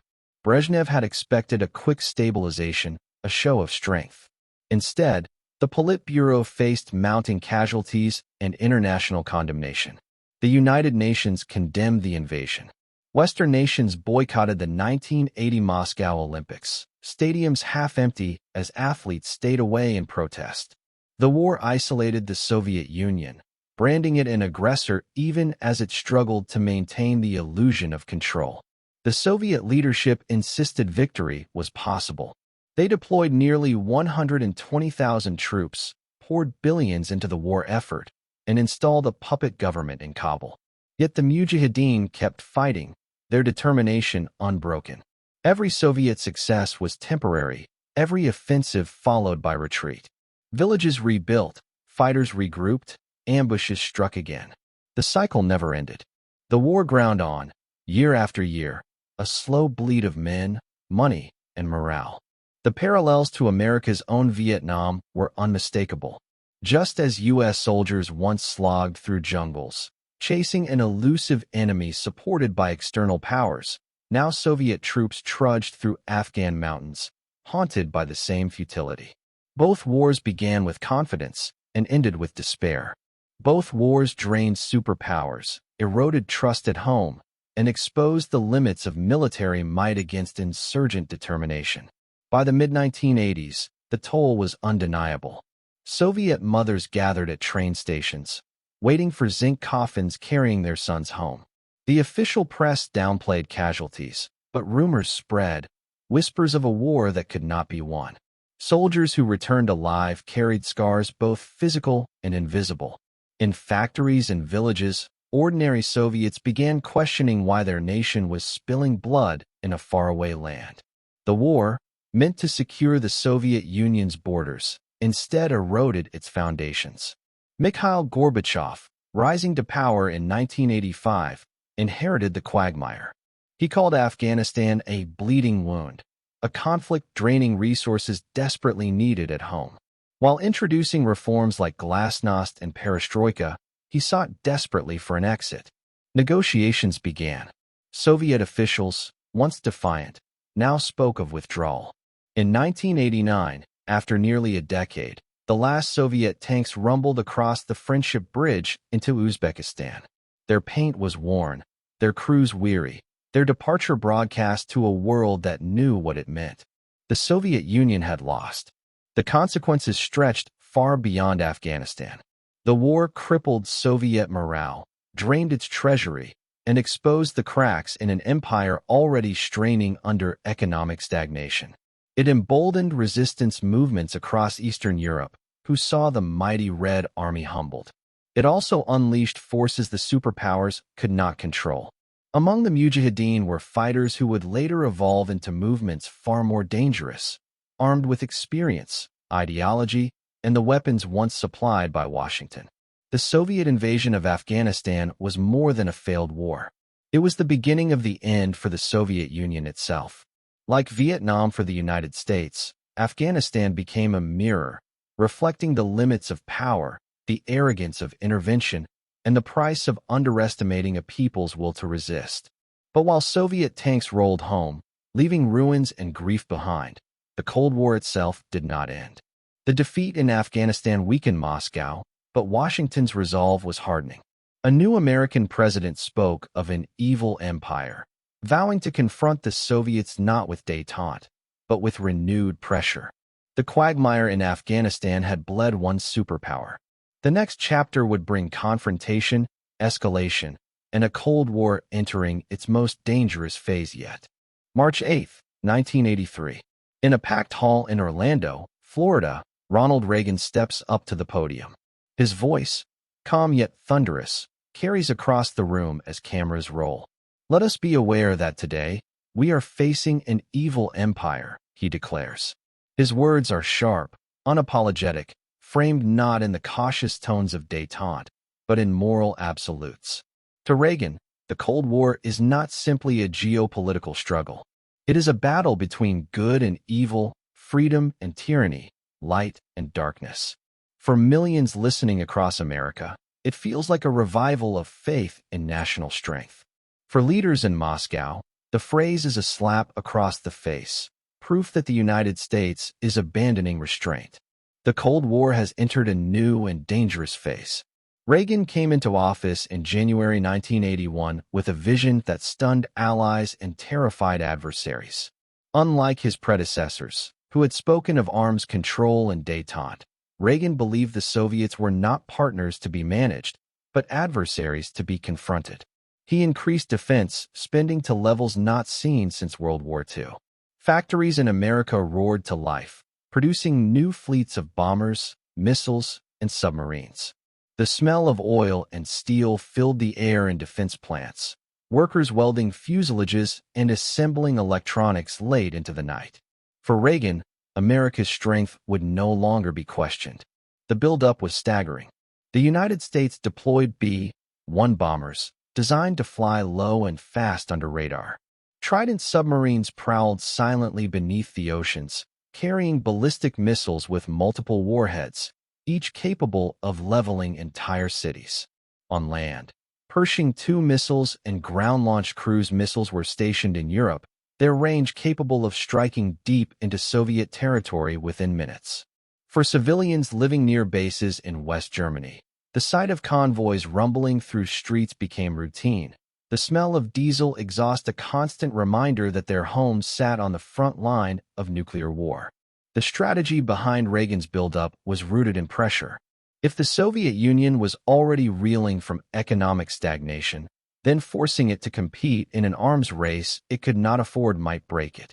Reagan's advisors called it peace through strength. Critics feared it was reckless brinkmanship. To ordinary Americans, it was both frightening and reassuring. The nuclear shadow loomed larger, but so did the sense that their president would not bow. Then, in March 1983, Reagan unveiled a plan that seemed pulled from science fiction. In a nationally televised address, he announced the Strategic Defense Initiative, SDI. Its goal was nothing less than to make nuclear weapons impotent and obsolete. Instead of relying solely on the threat of retaliation, Reagan imagined a shield in space, satellites equipped with lasers and interceptors that could shoot down Soviet missiles before they reached their targets. To scientists, the plan was wildly ambitious, perhaps impossible. To the Soviets, it was terrifying. If America could truly defend itself against nuclear attack, the delicate balance of mutually assured destruction would be shattered. Moscow would be left vulnerable, its nuclear arsenal useless. In Soviet military circles, SDI was nicknamed Star Wars. Generals in Moscow, already haunted by the scale of America's buildup, now envisioned a future where their deterrent was meaningless. Their analysts pored over diagrams and intelligence reports, the smell of ink and tobacco thick in their offices, trying to calculate whether the Americans could actually achieve it. Even if it was technologically out of reach, the mere possibility forced the Kremlin to consider spending billions it did not have to keep pace. Reagan's rhetoric matched his policies. He painted the Soviet Union not as a rival, but as a moral threat to the world. In speeches, his words carried the cadence of sermons. He spoke of freedom fighters resisting Soviet-backed regimes in Central America, Africa, and Asia. To him, the Cold War was not confined to Berlin or Washington. It stretched to every corner of the globe. The Reagan doctrine pledged support for those resisting communism, whether in the mountains of Afghanistan, the jungles of Nicaragua, or the savannas of Angola. Covert aid flowed to rebels and insurgents, often in secret operations managed by the CIA. For the Soviets, the early 1980s felt like encirclement. Their economy was sputtering, their Afghan war dragging into its fourth bloody year, their leaders old and frail. Yet Reagan's America seemed energized, its defense budget swelling, its rhetoric unrelenting. Soviet citizens, hearing whispers of the evil empire speech on Western broadcasts, felt both pride and dread. Pride that their nation still inspired such fear. Dread that this confrontation might end in fire. Europe became the most dangerous flashpoint. NATO's decision to deploy Pershing II missiles sparked massive protests across the continent. In West Germany, hundreds of thousands filled streets, their chants rising above the hum of traffic, banners reading "No more missiles." The air smelled of wet cardboard signs and candle wax as peace vigils stretched into the night. For many Europeans, the fear was immediate. If war came, their lands would be the battlefield. Yet for Washington, these deployments were essential to convince Moscow that the United States would never hesitate to defend its allies. In Moscow, the aging Soviet leadership responded with fury. Propaganda denounced Reagan as a warmonger. Cartoons depicted him as a cowboy with a smoking gun. Brezhnev, then Andropov, then Chernenko, three leaders in quick succession, each visibly frail, each watching helplessly as their nation's burdens grew heavier. Soviet generals pushed for new missile deployments, for countermeasures to SDI, for military spending that drained factories of consumer goods and left store shelves bare. Ordinary Soviets lined up for bread while their government poured resources into rockets. The contrast was stark. Inside the Pentagon, war games grew more complex, more dangerous. Simulations imagined Soviet launches and American counterstrikes. In one exercise, Able Archer in 1983, NATO forces rehearsed nuclear release procedures with such realism that Soviet intelligence mistook it for the beginning of an actual attack. For days, Soviet nuclear forces went on high alert, bombers armed, missile crews at their stations, sweat beading under heavy uniforms. The world had come within a hair's breadth of catastrophe, not from intention, but from misunderstanding. Yet Reagan's gamble was not merely about weapons. It was about psychology. He wanted the Soviets to believe they could not win, that their empire was fragile, that their system was doomed. His words were meant not just for allies, but for audiences behind the Iron Curtain. Radio broadcasts carried his speeches into Soviet homes, where listeners huddled in kitchens, the smell of boiled cabbage mixing with the static of foreign voices. They heard an American president declare that communism would end up on the ash heap of history. For some, it was propaganda. For others, it was hope. Still, Reagan's hardline came at a price. Peace activists feared he was pushing the world closer to nuclear war. Critics in Congress warned that SDI was an expensive fantasy, a black hole for taxpayer dollars. Even allies like Margaret Thatcher and Helmut Kohl, though supportive of American resolve, urged caution, worried that confrontation might spiral out of control. The 1980s became an era of both dread and defiance, the fear of annihilation matched by the determination to stand firm. And yet, beneath the thunder of rhetoric and the rumble of missiles, change was stirring. In Moscow, an unexpected leader would soon rise, younger, bolder, willing to question the old orthodoxy. Mikhail Gorbachev. His arrival would transform the Cold War yet again, shifting it from confrontation to negotiation, from evil empire speeches to treaties signed under hopeful skies. But in the early years of the 1980s, that future was uncertain. All the world knew was this: the Cold War was burning hotter than ever, and one mistake could still end it all on fire. August 14, 1980. The gates of the Lenin shipyard in Gdansk stand locked, their rusted iron bars wrapped in banners and homemade signs. Outside, soldiers watch warily, rifles slung over shoulders. Inside, thousands of workers have gone on strike. The air smells of grease and salt from the Baltic Sea, but also of defiance. In the middle of the crowd stands an electrician with a thick mustache, wearing a simple worker's shirt, holding a megaphone. His name is Lech Walesa. With calm authority and flashes of humor, he rallies the strikers. They demand not just higher wages or bread in stores, but something far more dangerous: the right to form an independent trade union. For decades, Poland had been a loyal member of the Soviet bloc, its communist party enforced by the watchful eye of Moscow. But the shipyard strike ignited something new. Workers sang hymns, priests brought crosses to hang on the gates, and women smuggled food inside to keep the strikers fed. Posters of Pope John Paul II, himself a Pole, adorned the walls, reminding everyone of his message, "Do not be afraid." This was not just an economic protest. It was a spiritual and national awakening. And Walesa, with his charisma and wit, became the unlikely face of a movement called Solidarity. The communist authorities at first tried intimidation. Loudspeakers blasted propaganda. Police patrols circled the gates, their boots crunching on gravel, their breath visible in the cool night air. Yet the strikers held firm. The shipyard buzzed with energy, the clang of hammers, the scrape of chalk on boards listing demands, the murmurs of men and women debating late into the night. It was the sound of a society discovering its voice. Soon, strikes spread across Poland, paralyzing the economy. Trains sat idle, mines went silent, and factories shut down. By the end of 1980, nearly 10 million Poles had joined Solidarity, making it the largest independent labor union in history, and the first legal opposition to communism inside the Eastern Bloc. Moscow was furious. For the Soviets, Poland was not just another satellite. It was a buffer zone, a key ally, a nation whose rebellion could trigger collapse across Eastern Europe. Memories of Hungary in 1956 and Czechoslovakia in 1968 haunted the Kremlin. Soviet generals drew up plans for intervention, their tanks ready to roll across the border. In Warsaw, communist leaders trembled. They knew Moscow would not tolerate defiance forever.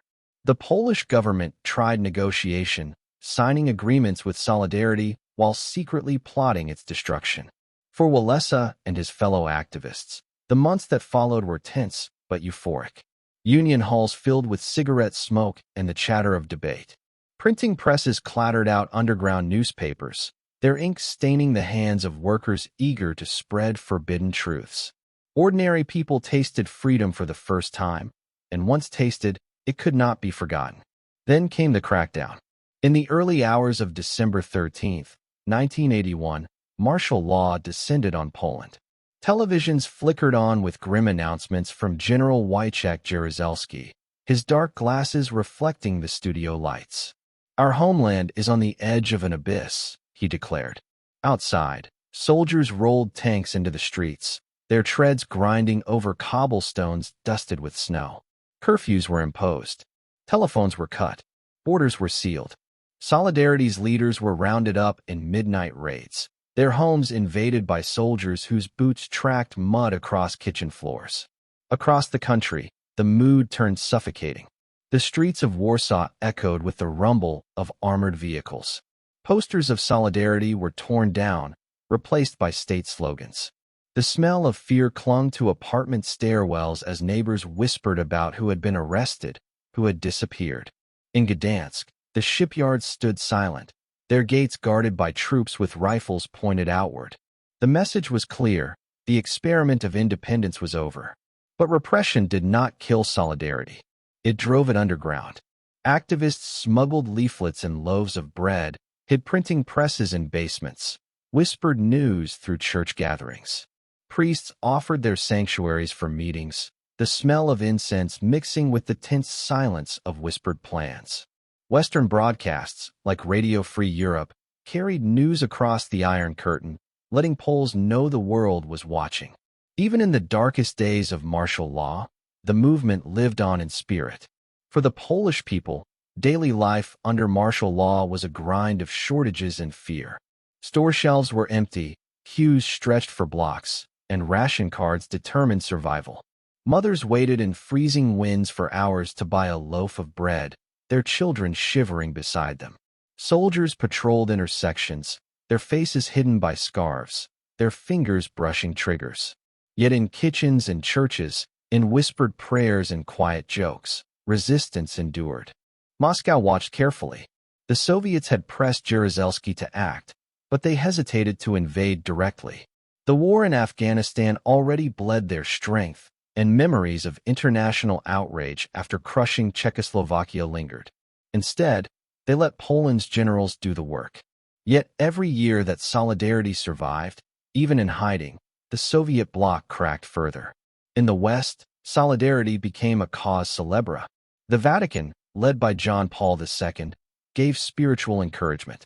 His visits to Poland drew millions, the chants of "We want God" echoing across fields and city squares. The United States, under Ronald Reagan, funneled support, money, communications equipment, and political pressure. Reagan spoke of the Polish struggle as proof that the evil empire could be resisted. The sound of his speeches carried across Polish radios, smuggled through the static, igniting hope. By the mid-1980s, the government could not erase Solidarity's memory. Strikes erupted again, protests flared, and underground newspapers kept printing. Walesa, though watched constantly, remained a symbol. When he received the Nobel Peace Prize in 1983, his wife Danuta accepted it in Oslo on his behalf, her voice trembling but resolute. The award electrified Poles, reminding them that the world had not forgotten their fight. The pressure mounted year after year. Poland's economy collapsed under debt and inefficiency. The smell of coal smoke hung heavy over industrial towns, but factories sat idle, their machinery rusting. Farmers struggled to feed the nation, and shelves remained bare. Discontent spread not only among workers, but within the Communist Party itself. By the late 1980s, even loyal apparatchiks admitted that something had to give. Then, in 1989, the cracks widened into a break.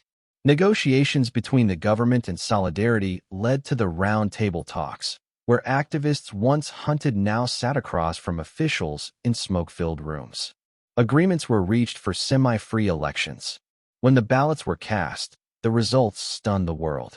Solidarity candidates swept nearly every contested seat. Poland became the first Soviet bloc country to breach the Iron Curtain through the ballot box. But in 1981, as tanks rolled and Walesa sat under guard, no one could have imagined such an ending. At that moment, the struggle felt desperate, the future uncertain, the danger very real. The Polish experiment with freedom had been crushed by force. Yet in truth, the seeds of collapse had been planted. The movement proved that an empire built on fear could be defied. And once defiance was shown, it could never truly be erased. Because while Poland smoldered under martial law, across the wider Soviet Empire discontent simmered too. From the factories of East Germany to the streets of Prague, whispers of resistance echoed. And soon, under a new Soviet leader named Mikhail Gorbachev, those whispers would grow into a storm that even Moscow could not silence. December 24, 1979. While Soviet tanks thunder into Afghanistan on the far side of the world, another fire burns closer to home for the United States. In the dense jungles and dusty villages of Central America, gunfire rattles through the night, machetes glint in the sun, and church bells toll over fields stained with blood. Nicaragua, El Salvador, Guatemala. These small nations, often invisible to global maps of power, suddenly become battlegrounds where the Cold War is fought with terrifying intimacy. America calls it defending its backyard. Moscow and Havana call it supporting revolution. For the people trapped inside it, it feels like endless war. In Nicaragua, the revolution arrives first. For decades, the country was ruled by the Somoza dynasty, a family dictatorship backed by Washington for its loyalty, though despised by its own people for corruption and brutality. The National Guard, trained and armed by the U.S., patrolled the streets with rifles slung casually, their boots echoing off Managua's cracked sidewalks. Wealth flowed into the hands of a few, while peasants toiled on plantations, the smell of sugarcane heavy in the air. In 1979, the Sandinista National Liberation Front, the FSLN, rose in rebellion. Young men and women, many wearing berets and carrying worn AK-47s, marched through villages chanting slogans of liberation. When they finally stormed the capital, Somoza fled, and jubilant crowds filled the streets. Firecrackers burst, church bells rang, and for a fleeting moment, it seemed Nicaragua had found freedom. But in the Cold War, freedom was never so simple. The Sandinistas had Marxist leanings and accepted aid from Cuba and the Soviet Union. Almost overnight, they were branded in Washington as a communist threat, a new Cuba emerging just a few hundred miles from U.S. shores. The CIA went to work, recruiting and arming remnants of Somoza's National Guard and other anti-Sandinista rebels. They became known as the Contras. Hidden in jungles, their camps smelled of sweat, diesel, and gun oil. They launched raids across the border, burning villages, ambushing convoys, leaving trails of fear and destruction. The Reagan administration called them freedom fighters. For Nicaraguan civilians, they were often indistinguishable from bandits. In El Salvador, the conflict was even bloodier. Inequality there was staggering. A tiny elite controlled vast estates, while peasants lived in shacks of corrugated tin and mud. Protests demanding reform were met with violence. In 1979, leftist guerrillas formed the Farabundo Martí National Liberation Front, the FMLN. Their fighters wore mismatched uniforms, their rifles carried on aching shoulders, their songs of revolution echoing through the hills. They claimed to fight for justice. The government responded with death squads. Masked men in jeeps prowled the night, dragging villagers from their homes, their screams muffled in the darkness. Morning light revealed bodies dumped by roadsides, flies already buzzing, the smell of decay filling the air. Caught in the middle were civilians, priests, teachers, and children. Archbishop Oscar Romero, the voice of conscience, preached peace from his pulpit. In the name of God, he begged the military, stop the repression. One evening in March 1980, as he celebrated Mass, a single gunman raised his weapon. A shot rang out. Romero collapsed at the altar, his blood soaking into the cloth. His murder shocked the world, but in El Salvador, it was only one among tens of thousands. For Washington, these wars were not just local struggles. They were Cold War flashpoints. The Reagan administration feared that if left unchecked, Central America would fall to communism like dominoes, one by one. Billions in aid flowed to right-wing governments and their militaries. American advisors trained soldiers, their fatigues dusted with red clay, their manuals filled with counterinsurgency tactics. Helicopters thumped overhead, their rotors cutting through humid air, dropping supplies into remote bases. Meanwhile, covert funds slipped into the hands of rebels. The CIA's fingerprints smudged everything, from propaganda leaflets to weapons shipments. But the brutality of America's allies was undeniable. Reports surfaced of massacres in villages, of entire communities wiped out under suspicion of aiding guerrillas. In El Mozote, El Salvador, in December 1981, hundreds of men, women, and children were executed by government troops. Survivors described the smell of smoke as homes were torched, the wails of mothers clutching infants, the silence after gunfire faded. The U.S. government, eager to maintain its narrative, dismissed reports as exaggerations. Decades later, they would be confirmed as chilling truth. Meanwhile, Nicaragua became the stage for one of the most controversial episodes of the Cold War. Officially, Congress cut off funding for the Contras, alarmed by reports of atrocities. But the Reagan administration was unwilling to let them collapse. In secret, officials sold arms to Iran, then funneled the proceeds to the Contras in violation of U.S. law. When the Iran-Contra affair came to light, the scandal rocked Washington. Americans watched hearings on television, senators grilling White House officials, the smell of scandal hanging over the Capitol. Yet even as reputations fell, the wars in Central America raged on. For the Soviets and Cubans, these conflicts were chances to bleed America on its doorstep. Advisors flew into Managua, their planes unloading crates of rifles, rockets, and uniforms. Cuban doctors treated the wounded, Cuban teachers taught in schools, their Spanish tinged with Caribbean accents.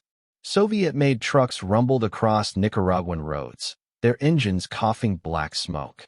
But aid could not erase the poverty, nor the exhaustion of endless war. By the late 1980s, both Nicaragua and El Salvador were scarred, their people weary, their economies shattered. In villages across Central America, the Cold War was not an abstract idea. It was the sound of boots stomping through doorways at midnight, the smell of cordite and blood after an ambush, the taste of dust as families fled through hills with what little they could carry. Children grew up knowing only war. their lullabies replaced by the rattle of machine guns. For peasants, the question was not ideology but survival. Who would let them farm in peace? Who would let them keep their children alive? By the end of the decade, exhaustion forced negotiations. In El Salvador, peace talks began under international pressure, though sporadic fighting continued. In Nicaragua, elections in 1990 saw the Sandinistas defeated at the ballot box, worn down by years of war and economic crisis. The Contras, too, faded into history, their cause overtaken by corruption and fatigue. Central America smoldered, scarred by Cold War fire, but not consumed entirely. Yet the damage was permanent. Tens of thousands were dead. Economies lay in ruins. Trust in government was shattered. And in the United States, the memory of these proxy wars lingered, a reminder of how far Washington would go to prevent communism near its borders. For Moscow, the effort drained resources it could ill afford, contributing to the slow unraveling of its global ambitions. The Cold War in Central America was proof that even the smallest nations could become arenas for superpower rivalry. To Washington and Moscow, these were strategic contests. To Cubans, Sandinistas, and Contras, they were causes worth dying for. To the villagers caught in the crossfire, they were nightmares that would never fully end. And as Central America smoldered, another drama was unfolding across the ocean. In Eastern Europe, cracks in the Soviet Empire were widening into fractures. Poland had risen, Hungary whispered of change, and soon, entire walls would crumble. The proxy wars of America's backyard were giving way to the final struggle, the collapse of communism itself. June 12, 1982. The streets of New York City are unrecognizable. More than 1 million people flood into Central Park, shoulder to shoulder, banners stretched across the summer air. Some carry handmade signs painted in bold letters. No more nukes. Freeze the arms race. Give peace a chance. The sound is deafening. Chants echoing between skyscrapers, drums pounding, guitars strumming, children's laughter mixing with the roar of a crowd demanding survival itself. From the steps of the United Nations, speakers cry out against the insanity of a world poised to destroy itself in minutes. The air smells of hot asphalt, sweat, and the smoke of food vendors, but what lingers most is fear. Fear that nuclear war could erupt at any moment. This was the nuclear freeze movement, a wave of protest that swept across continents in the early 1980s. It was born of terror, nurtured by imagination, and driven by ordinary citizens who refused to accept the logic of mutually assured destruction.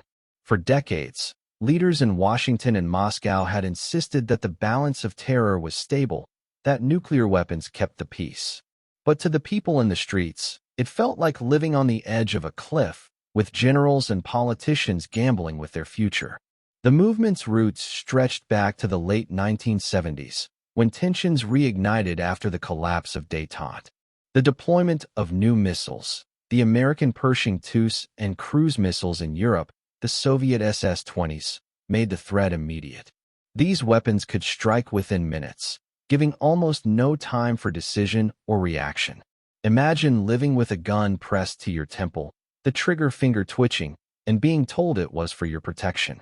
That was how millions of Europeans felt as nuclear silos and mobile launchers dotted their landscapes. Across West Germany, Britain, Italy, and the Netherlands, protests erupted. Villagers blocked roads with tractors. Students staged sit-ins on military bases.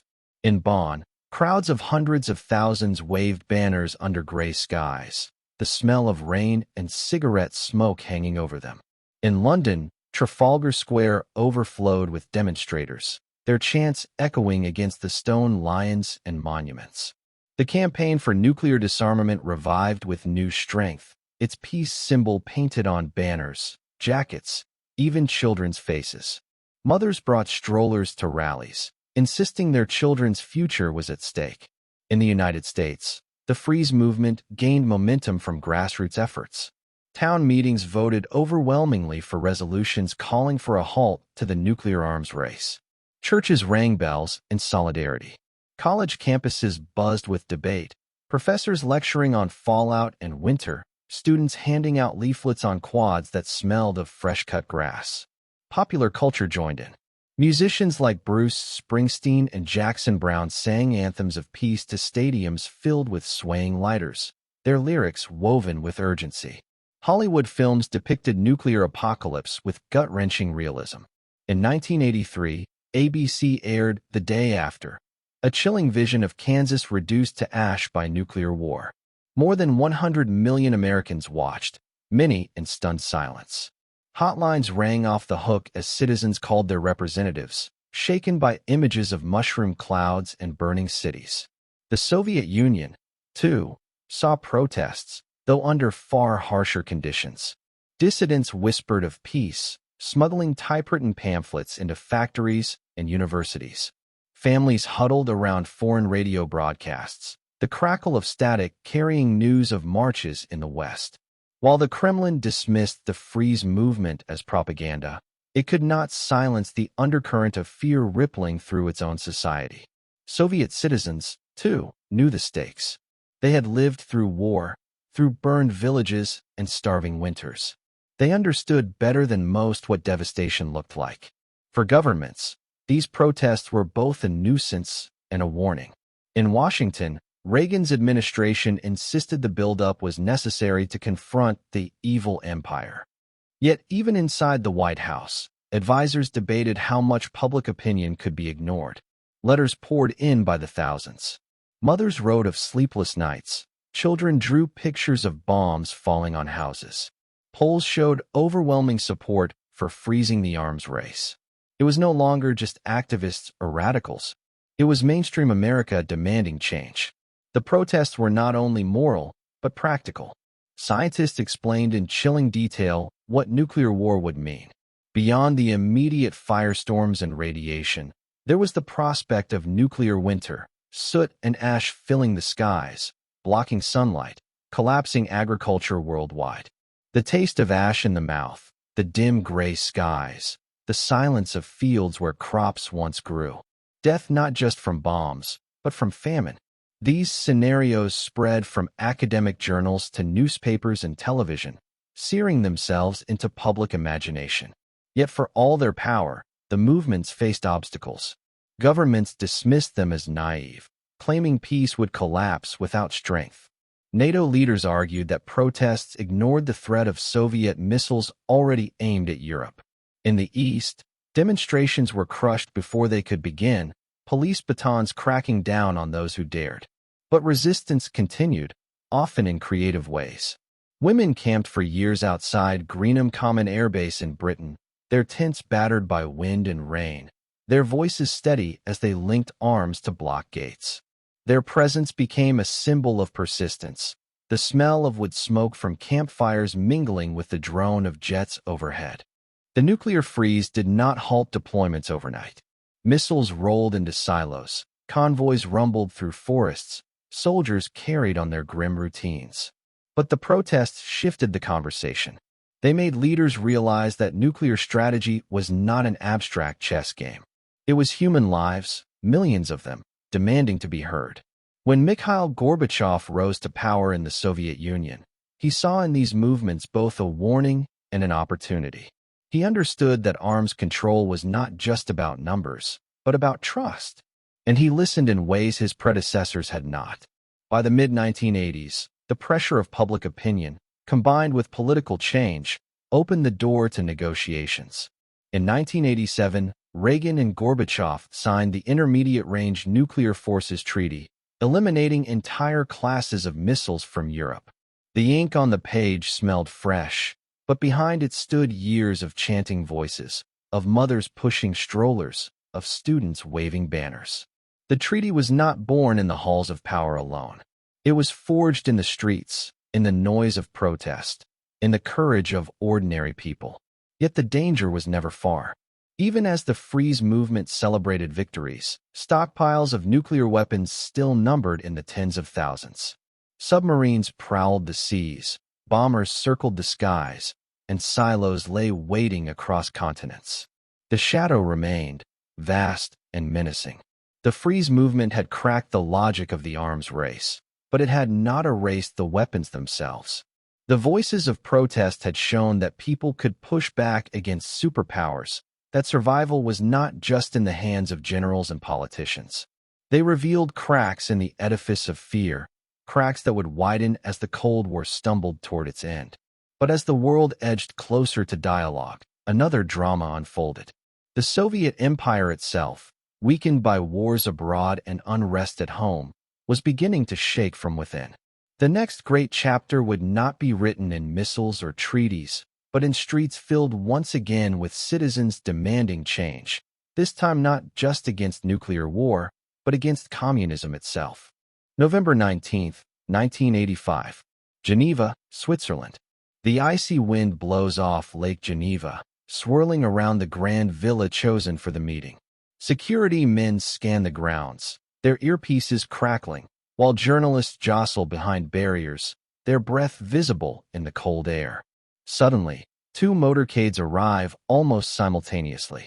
From one car steps Ronald Reagan, the American president who just 2 years earlier called the Soviet Union an evil empire.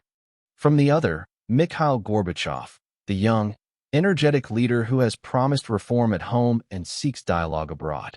They approach each other slowly, their coats pulled tight against the chill, their faces tense. For a moment, history holds its breath. Then they shake hands, cameras flashing, and the Cold War takes its first tentative step away from the abyss. The world had been on edge for years.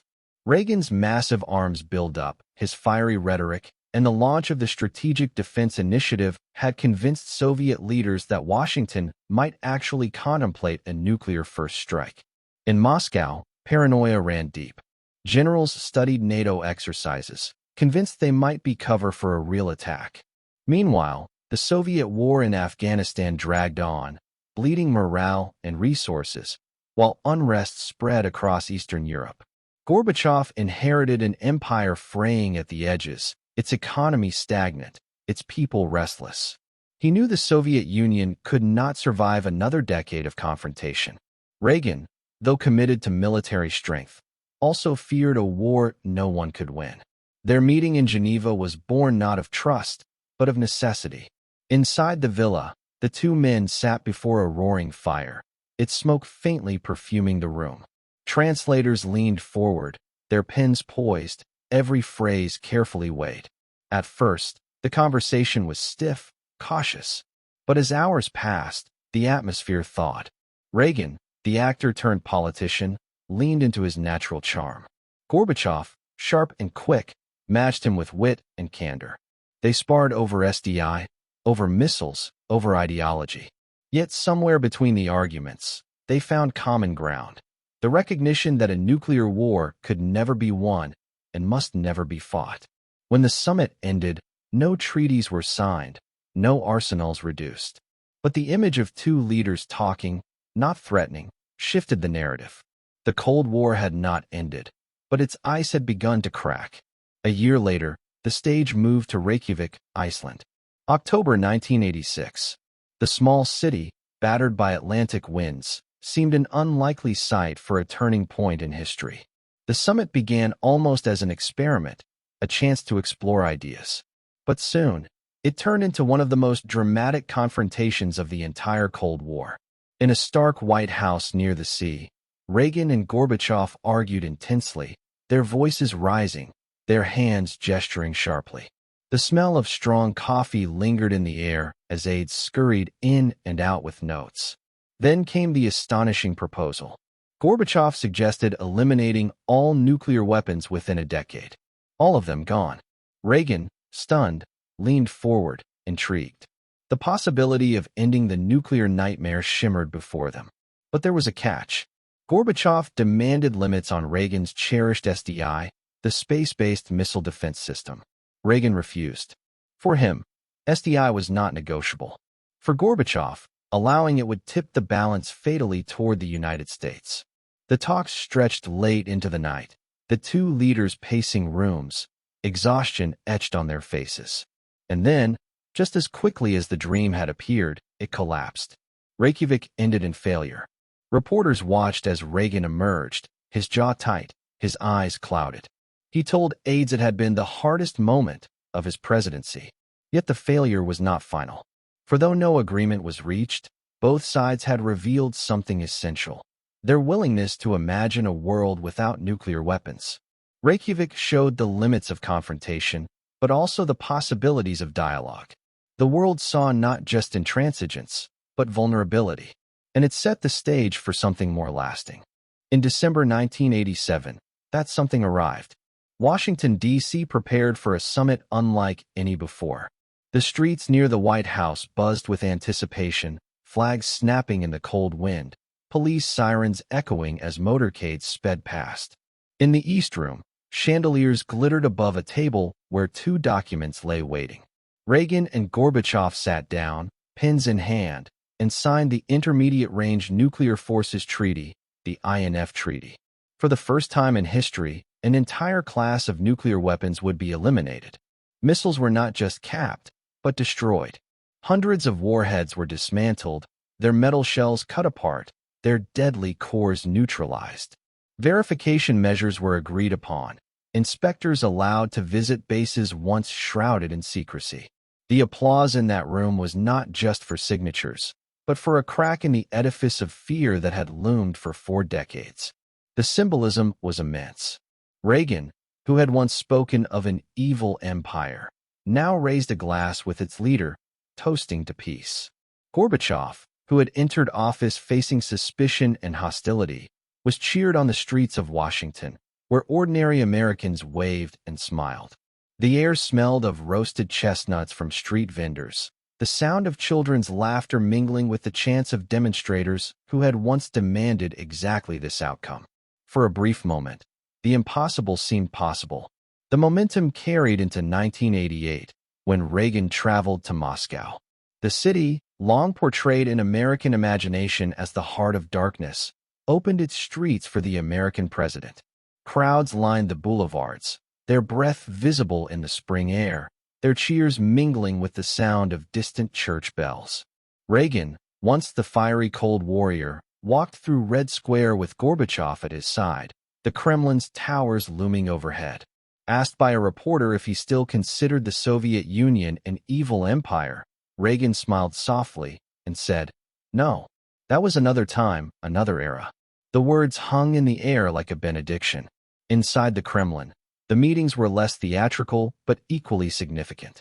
Discussions touched on Afghanistan, where Soviet troops were preparing to withdraw. Talks covered human rights, the role of dissent, the opening of society under glasnost. For American officials, the smell of polished wood and the sight of Soviet chandeliers glittering above the negotiating table symbolized how far the world had come from the days of suspicion and fear. For Soviet citizens watching on television, it was surreal, the American president walking their streets not as an enemy, but as a guest. These summits did not end the Cold War on their own. The missiles were not all dismantled, the ideologies not reconciled, the tensions not erased overnight. But they transformed the tone. For the first time in decades, the leaders of the two superpowers looked each other in the eye and saw not monsters, but men. Their talks were heated, their disagreements sharp, yet they spoke. And speaking mattered. It created space for trust, however fragile, to grow. But as Reagan left Moscow and his presidency neared its end, new uncertainties loomed. Gorbachev's reforms unleashed forces even he could not control. In Eastern Europe, whispers of resistance swelled into shouts. In Poland, Hungary, East Germany, the people stirred. And soon, the world would watch walls crumble, empires unravel, and the Cold War race toward its final act. March 11, 1985. A gray Moscow sky presses down on the Kremlin as black limousines glide silently across the cobblestones. Inside the fortress walls, the Politburo convenes once again to choose a leader. 3 Soviet rulers have died in less than 3 years. Brezhnev, Andropov, Chernenko, each buried with pomp, each leaving behind a system suffocating under its own weight. The Soviet Union is stagnant, exhausted, its economy brittle, its people weary. Now, a younger man takes the stage. Mikhail Gorbachev, just 54 years old, energetic, articulate, and startlingly different from the gray apparatchiks before him. His forehead bears the famous birthmark. His smile is broad, his manner confident. He promises change, not in whispers but in bold words. For a nation sinking into decay, it sounds like salvation. But change in the Soviet Union was never simple. The empire stretched from the Baltic to the Pacific, a vast machine of factories, ministries, and military power. Its gears were rusting. Store shelves were bare. Queues for bread and meat stretched for blocks. The smell of cabbage and diesel hanging over frustrated crowds. Workers collected wages in rubles that bought little. Farmers watched harvests rot because of broken supply chains. Technology lagged decades behind the West, while the war in Afghanistan drained blood and treasure alike. Gorbachev knew survival required reform. He called them by two words that would soon shake the world: perestroika and glasnost. Perestroika, restructuring. The economy, long dictated by rigid 5-year plans, would be loosened. Factories were told to make their own decisions, not just obey ministries. Farmers were allowed small cooperatives, permitted to sell some produce in private markets. For the first time in generations, Soviet citizens could taste entrepreneurship, though small and halting. The air in Moscow markets began to change, filled with the scent of new stalls selling homemade bread or fresh apples. Yet with freedom came confusion. Managers who had always taken orders from above now faced choices they were unprepared for. Production fell. Shortages worsened. Inflation, once hidden, began to appear. What was meant to revive the system exposed how fragile it really was. Glasnost, openness. If perestroika touched the economy, glasnost aimed at society itself. Gorbachev loosened censorship, allowing newspapers to publish stories once unthinkable. Citizens read for the first time about Stalin's purges, about famines covered up, about corruption at the highest levels. The sound of typewriters clacking in editorial offices filled the air with urgency, while kiosks sold papers that vanished within hours. Television broadcasts carried debates between intellectuals, their voices sharp, their arguments raw. People argued in kitchens late into the night, the smell of tea and cigarettes thick as they whispered of things once unspeakable. Glasnost gave the people air, but it also gave them voice. And voices, once heard, could not easily be silenced again. The ripple effects were immediate. Writers and filmmakers released works long suppressed. Alexander Solzhenitsyn's accounts of the gulags, once banned, now circulated openly. Families spoke the names of relatives executed or imprisoned under Stalin, no longer fearful of a midnight knock at the door. Memorials appeared in cities, flowers placed for the forgotten dead. For a society built on silence and fear, the shift was seismic. Yet with memory came anger, and with anger came demands. Glasnost, meant to strengthen socialism by making it more honest, instead fueled doubts about its very foundations. In the streets, protests flared. In the Baltic republics, long absorbed into the Soviet Union, citizens began to march with their own flags. The smell of pine smoke rose above candlelit vigils in Vilnius, Riga, and Tallinn, as choirs sang nationalist songs once forbidden. In Armenia, demonstrators demanded independence. In Georgia, crowds gathered with banners calling for sovereignty. Gorbachev had not intended to unravel the empire. He sought renewal, not collapse. But glasnost had opened the floodgates. Inside the Communist Party, resistance festered. Hardliners sneered at talk of reform. To them, perestroika was chaos, glasnost was weakness. They remembered tanks in Budapest in 1956, in Prague in 1968, and wondered why Gorbachev would not simply crush dissent. They whispered in dark corridors, the smell of tobacco heavy in the air, plotting to restore the old order.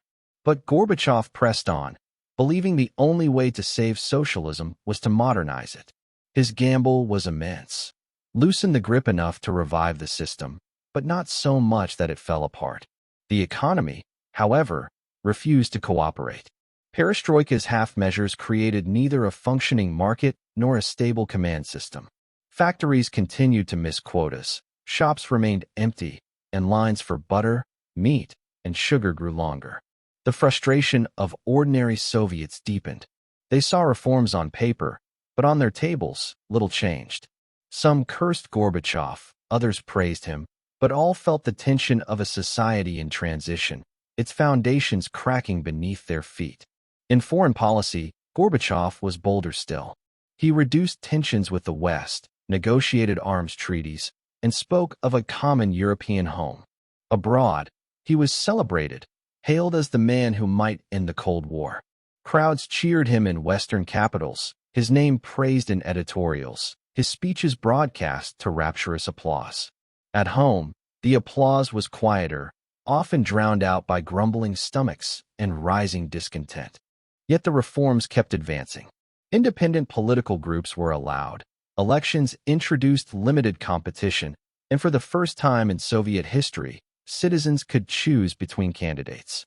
Campaign posters appeared on lampposts, their ink fresh, their slogans bold. Televised debates crackled with passion, candidates attacking the failures of the system while crowds clapped and jeered. The parliament, once a rubber stamp, became a place of genuine argument. The Soviet Union, for the first time, tasted politics. But with politics came division. Nationalists demanded more than reform. They wanted independence. Workers demanded not just higher wages, but full freedom. Intellectuals demanded not just glasnost, but democracy. Gorbachev had unleashed forces beyond his control. His reforms were a desperate attempt to save the system, but they were tearing at the very seams of the empire.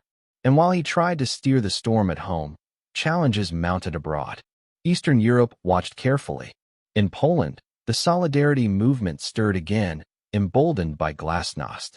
In Hungary, whispers of reform grew louder. In East Germany, the wall still stood, but cracks were forming.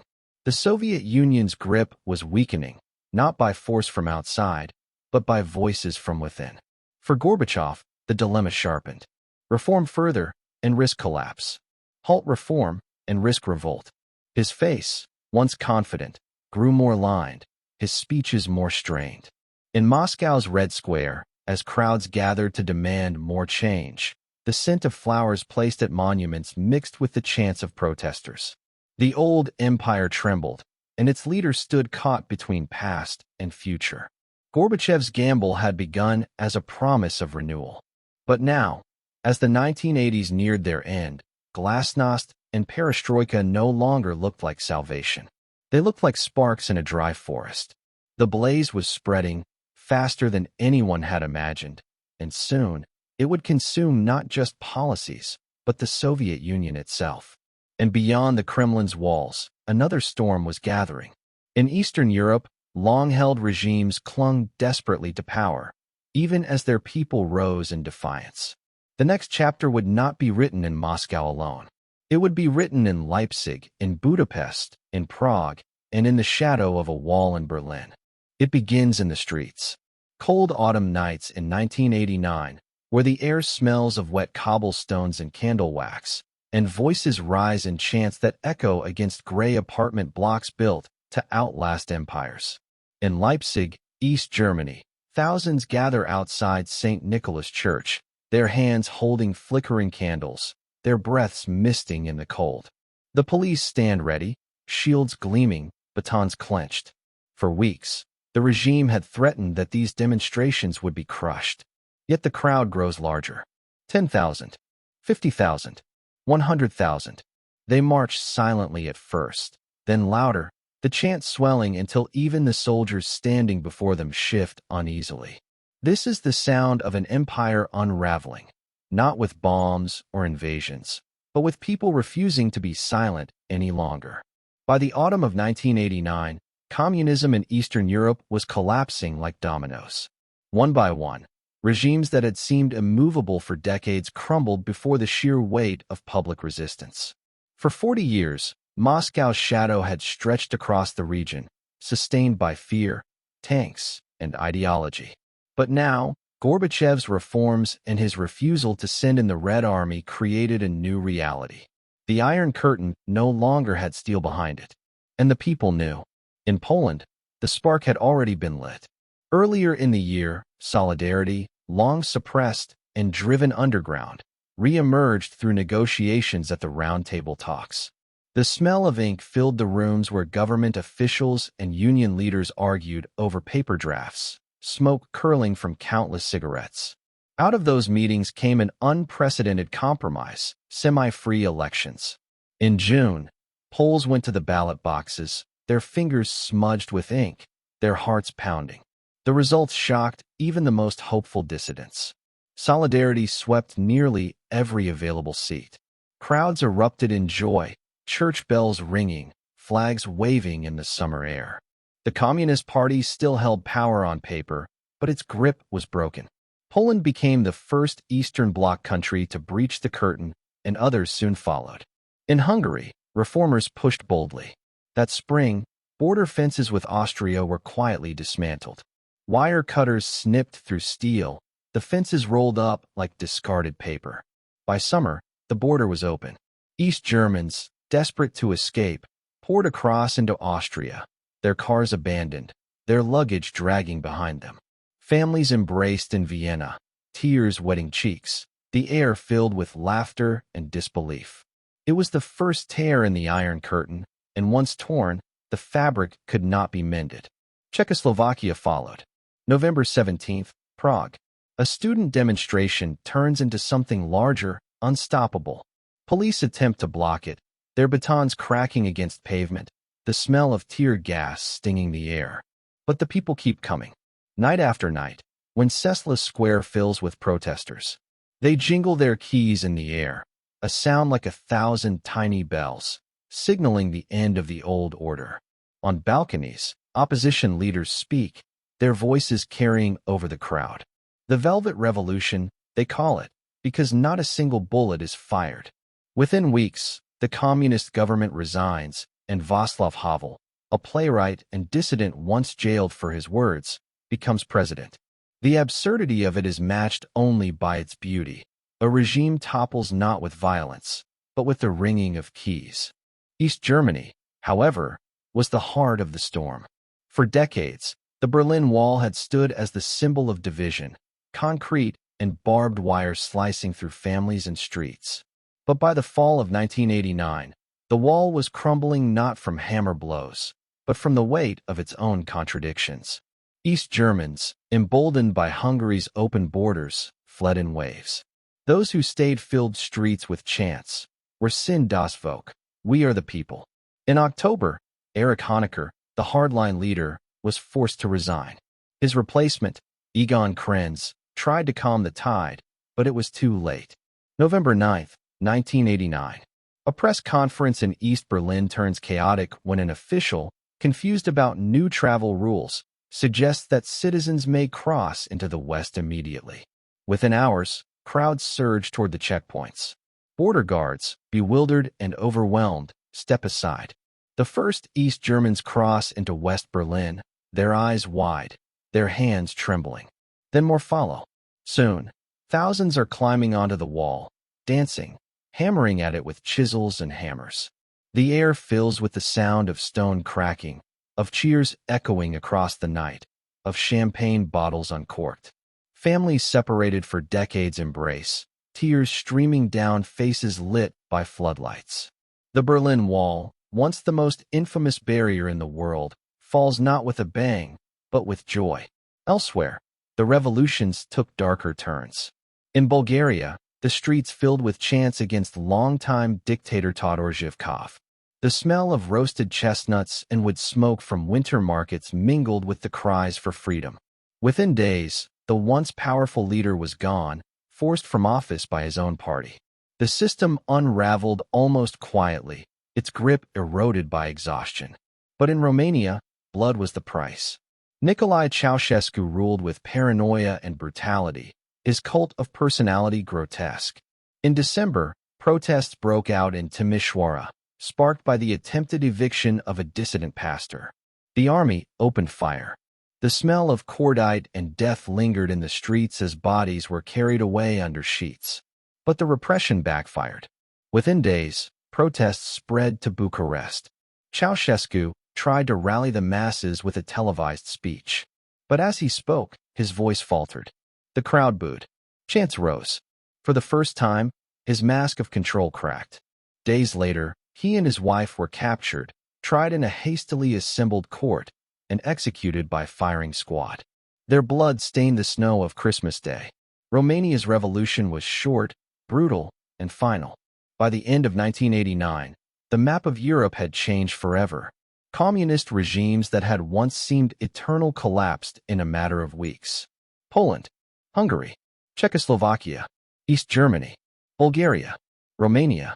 The dominoes fell, one after the other, with dizzying speed. The Iron Curtain was gone. For ordinary citizens, it felt like waking from a long nightmare. Families reunited. Borders opened. The smell of freedom was everywhere. In the incense of church services once banned. In the ink of newspapers finally uncensored. In the damp stone of prisons where political inmates walked free. For Moscow, the shock was immense. For decades, the Soviet Union had enforced loyalty with tanks and troops. But under Gorbachev, the Red Army stayed in its barracks. The Brezhnev Doctrine, the promise to intervene wherever socialism was threatened, was dead. In its place was the Sinatra Doctrine, as wryly described by Soviet officials. Eastern Europe would now do it their way. And they did. The revolutions of 1989 were not uniform. Some were velvet, others bloody. Some were celebrated with champagne, others mourned with funerals. But together, they marked the end of an era. The empire built in the ruins of World War II was dissolving before the eyes of the world. The Cold War, which had defined life for generations, was entering its final act. But as the Christmas of 1989 ended with Ceausescu's execution, the next year would bring an even greater reckoning. For the revolutions of Eastern Europe were only the beginning. Soon, the storm would reach the very heart of the Soviet Union itself. And there, in Moscow, the empire that once seemed unshakable would finally collapse. November 9, 1989. The night is damp and cold in East Berlin. Floodlights bathe the Berlin Wall in an eerie glow, casting long shadows across the barbed wire. For nearly 3 decades, this concrete scar has split a city in two, separating families, friends, and a nation itself. Armed guards stand in their towers, rifles slung over shoulders, boots planted firmly on the gravel. And yet tonight, the air feels different. Crowds gather near the checkpoints, their voices restless, their faces lit by anticipation and disbelief. No one knows exactly what is about to happen, but something is breaking, not just in stone and concrete, but in history itself. The day had begun with confusion. In the late afternoon, a press conference was held by a tired East German official, Gunter Schabowski. Shuffling through notes, he announced that new travel regulations would allow East Berliners to cross into the West. When asked when these rules would take effect, he glanced down at his papers, uncertain, and then muttered the words that would change the world. As far as I know, effective immediately. The words were broadcast live on television. Within hours, East Berliners poured into the streets. Parents carried children on their shoulders. Students abandoned classrooms. Workers left factories. They moved toward the wall, toward the checkpoints, toward the forbidden border that had defined their lives. At the Bornholmer Strasse crossing, a crowd swelled against the barriers. The air was thick with the smell of sweat, cigarette smoke, and damp coats. People shouted, chanted, pleaded. Guards, bewildered and overwhelmed, clutched their rifles but hesitated. Their orders were unclear. Shoot, block, or let them through. For decades, they had been told to stop defectors at any cost. But tonight, the crowd was too large, too insistent, too unafraid. At last, just before midnight, the guards relented. The barriers were lifted, and in a rush, East Berliners surged through, their eyes wide, their hands trembling, their laughter erupting into the cold night air. On the other side, West Berliners were waiting. They embraced strangers like long-lost family, tears cutting lines down faces flushed from the cold. Champagne bottles popped, their corks bouncing across cobblestones. The smell of beer and fireworks filled the night as the city exploded in celebration. People climbed onto the wall itself, waving flags, singing songs, hammering at the concrete with whatever tools they could find. Sparks flew as chisels struck stone, the sound of freedom ringing louder with every blow. For the first time in 28 years, Berlin was one city again, and the wall, the ultimate symbol of division, was crumbling beneath their feet. For those who had lived in its shadow, the wall was more than concrete. It was fear, loss, and memory. Families separated by meters of stone had lived decades apart, meeting only in photographs or smuggled letters. Soldiers had patrolled its length, their fingers brushing triggers, their orders clear: shoot anyone who tried to escape. More than 140 people had died attempting to cross. Their bodies had fallen into the death strip, the empty space between walls patrolled by dogs and floodlights. The wall was not just a barrier of stone. It was a barrier of blood. And now, in one night, it was being erased not by tanks or treaties, but by ordinary people. Television crews captured the scenes, broadcasting them around the world. In living rooms from New York to Moscow, families watched in awe as Berliners danced atop the wall, their laughter carrying into the night sky. In Washington, President George H.W. Bush received the news cautiously, careful not to appear triumphant too quickly, wary of destabilizing events still in motion. In Moscow, Gorbachev, weary but resolute, allowed the images to play. Unlike in Hungary in 1956 or Prague in 1968, no tanks rolled in to crush the uprising. The Red Army stayed silent, and that silence was deafening. The fall of the Berlin Wall was not an isolated moment. It was the culmination of months of protest and years of pressure. In Leipzig, candlelit marches had grown larger and larger, tens of thousands chanting, "Wir sind das Volk," "We are the people." In Hungary, the border with Austria had been cut open, allowing East Germans to slip westward in waves. In Poland, solidarity had won elections. In Czechoslovakia, students filled Wenceslas Square. The dominoes of 1989 were already falling. But Berlin was different. Berlin was the symbol. And when the wall fell, it was as though the entire Cold War cracked with it. For the guards on duty that night, the choice was agonizing. Many later admitted they were terrified. They had rifles loaded, but they also saw faces in the crowd: mothers holding children, elderly men clutching canes, teenagers waving homemade signs. To fire into such a crowd would have been slaughter. And so they chose humanity over orders, hesitation over violence. That hesitation changed history. By dawn, Berlin was transformed. The wall, once impenetrable, was covered with graffiti, flags, and climbing bodies. The smell of spray paint hung in the morning air. Dust rose as chunks of concrete were hammered loose, small pieces carried away as souvenirs, tokens of freedom pocketed by citizens who had lived their entire lives in a divided world. Bulldozers soon joined the people, tearing sections down as the crowds cheered. What had taken years to build was dismantled in hours. The psychological shock was immense. For decades, the Berlin Wall had embodied the Cold War, the line between East and West, between communism and capitalism, between dictatorship and democracy. Its fall was not just the collapse of a structure. It was the collapse of an entire worldview. Suddenly, the impossible seemed inevitable. If the wall could fall, so too could the regimes behind it. And fall they did. Within weeks, East Germany's government resigned. Within months, free elections were held. By the following year, Germany was reunified. Across Eastern Europe, communist regimes collapsed one by one, their legitimacy shattered. The Cold War, which had begun with Iron Curtains and Berlin blockades, was ending in cheers, embraces, and fireworks. But beneath the joy, uncertainty remained. What would happen to the Soviet Union itself? Could Gorbachev survive the storm he had unleashed? Would Moscow cling to control, or would the empire fracture? For Berliners celebrating in the streets, the future seemed wide open, dazzling and uncertain all at once. They felt freedom on their tongues, tasted champagne and dust, heard the sound of hammers and laughter mixing as one. But they also knew this was only the beginning. Because if the Berlin Wall's fall symbolized the end of the Cold War, the final chapter would be written not in Berlin, but in Moscow, in the very heart of the Soviet Union, where the empire itself stood trembling on the edge of collapse. August 19th, 1991. Before dawn, the streets of Moscow tremble with the low rumble of tanks. Their tracks screech against pavement, leaving black scars on the roads that lead straight toward the Kremlin. The air is thick with diesel fumes. Loudspeakers crackle with an emergency announcement. President Mikhail Gorbachev is ill. A state committee for the emergency situation has taken control.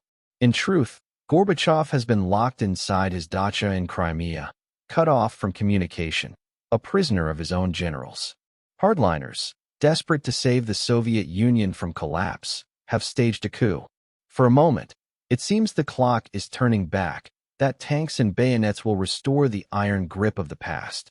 But within hours, resistance rises, and the fate of an empire hangs in the balance. Crowds gather in Moscow, their breaths misting in the cool morning air.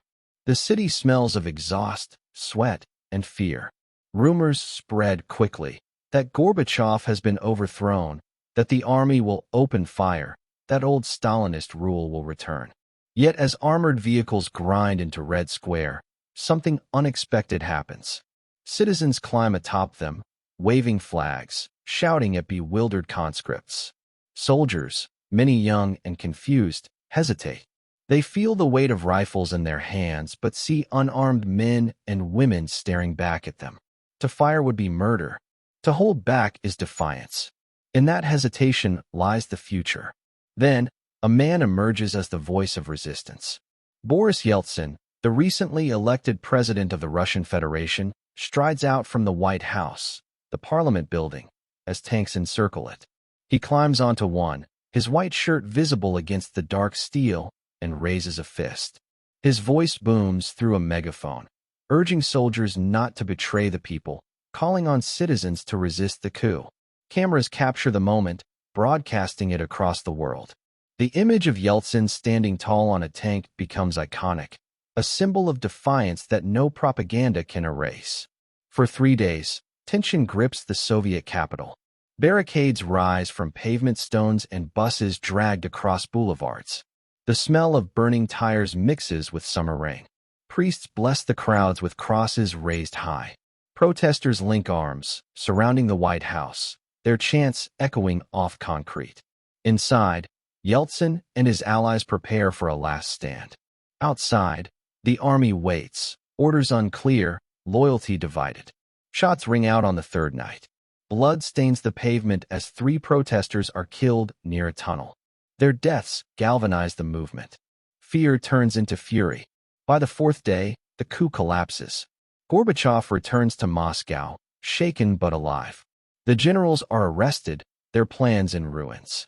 But though the coup has failed, its consequences are fatal for the Soviet Union. Gorbachev's authority is shattered. He speaks to the people, his words measured, his face pale, but it is Yeltsin who commands the cheers.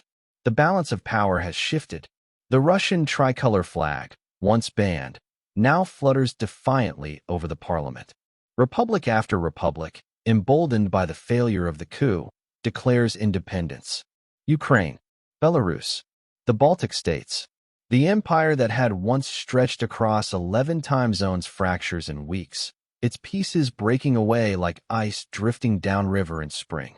For decades, the Soviet flag had symbolized unity, the hammer and sickle stitched onto red cloth, flying over factories, schools, and barracks from Berlin to Vladivostok.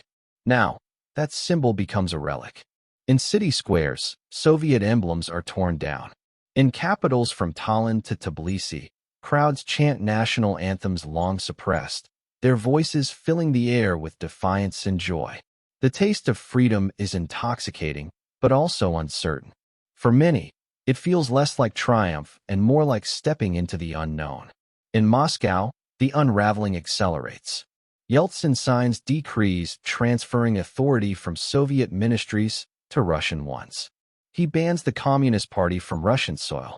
He seizes control of the KGB, the army, the central bank.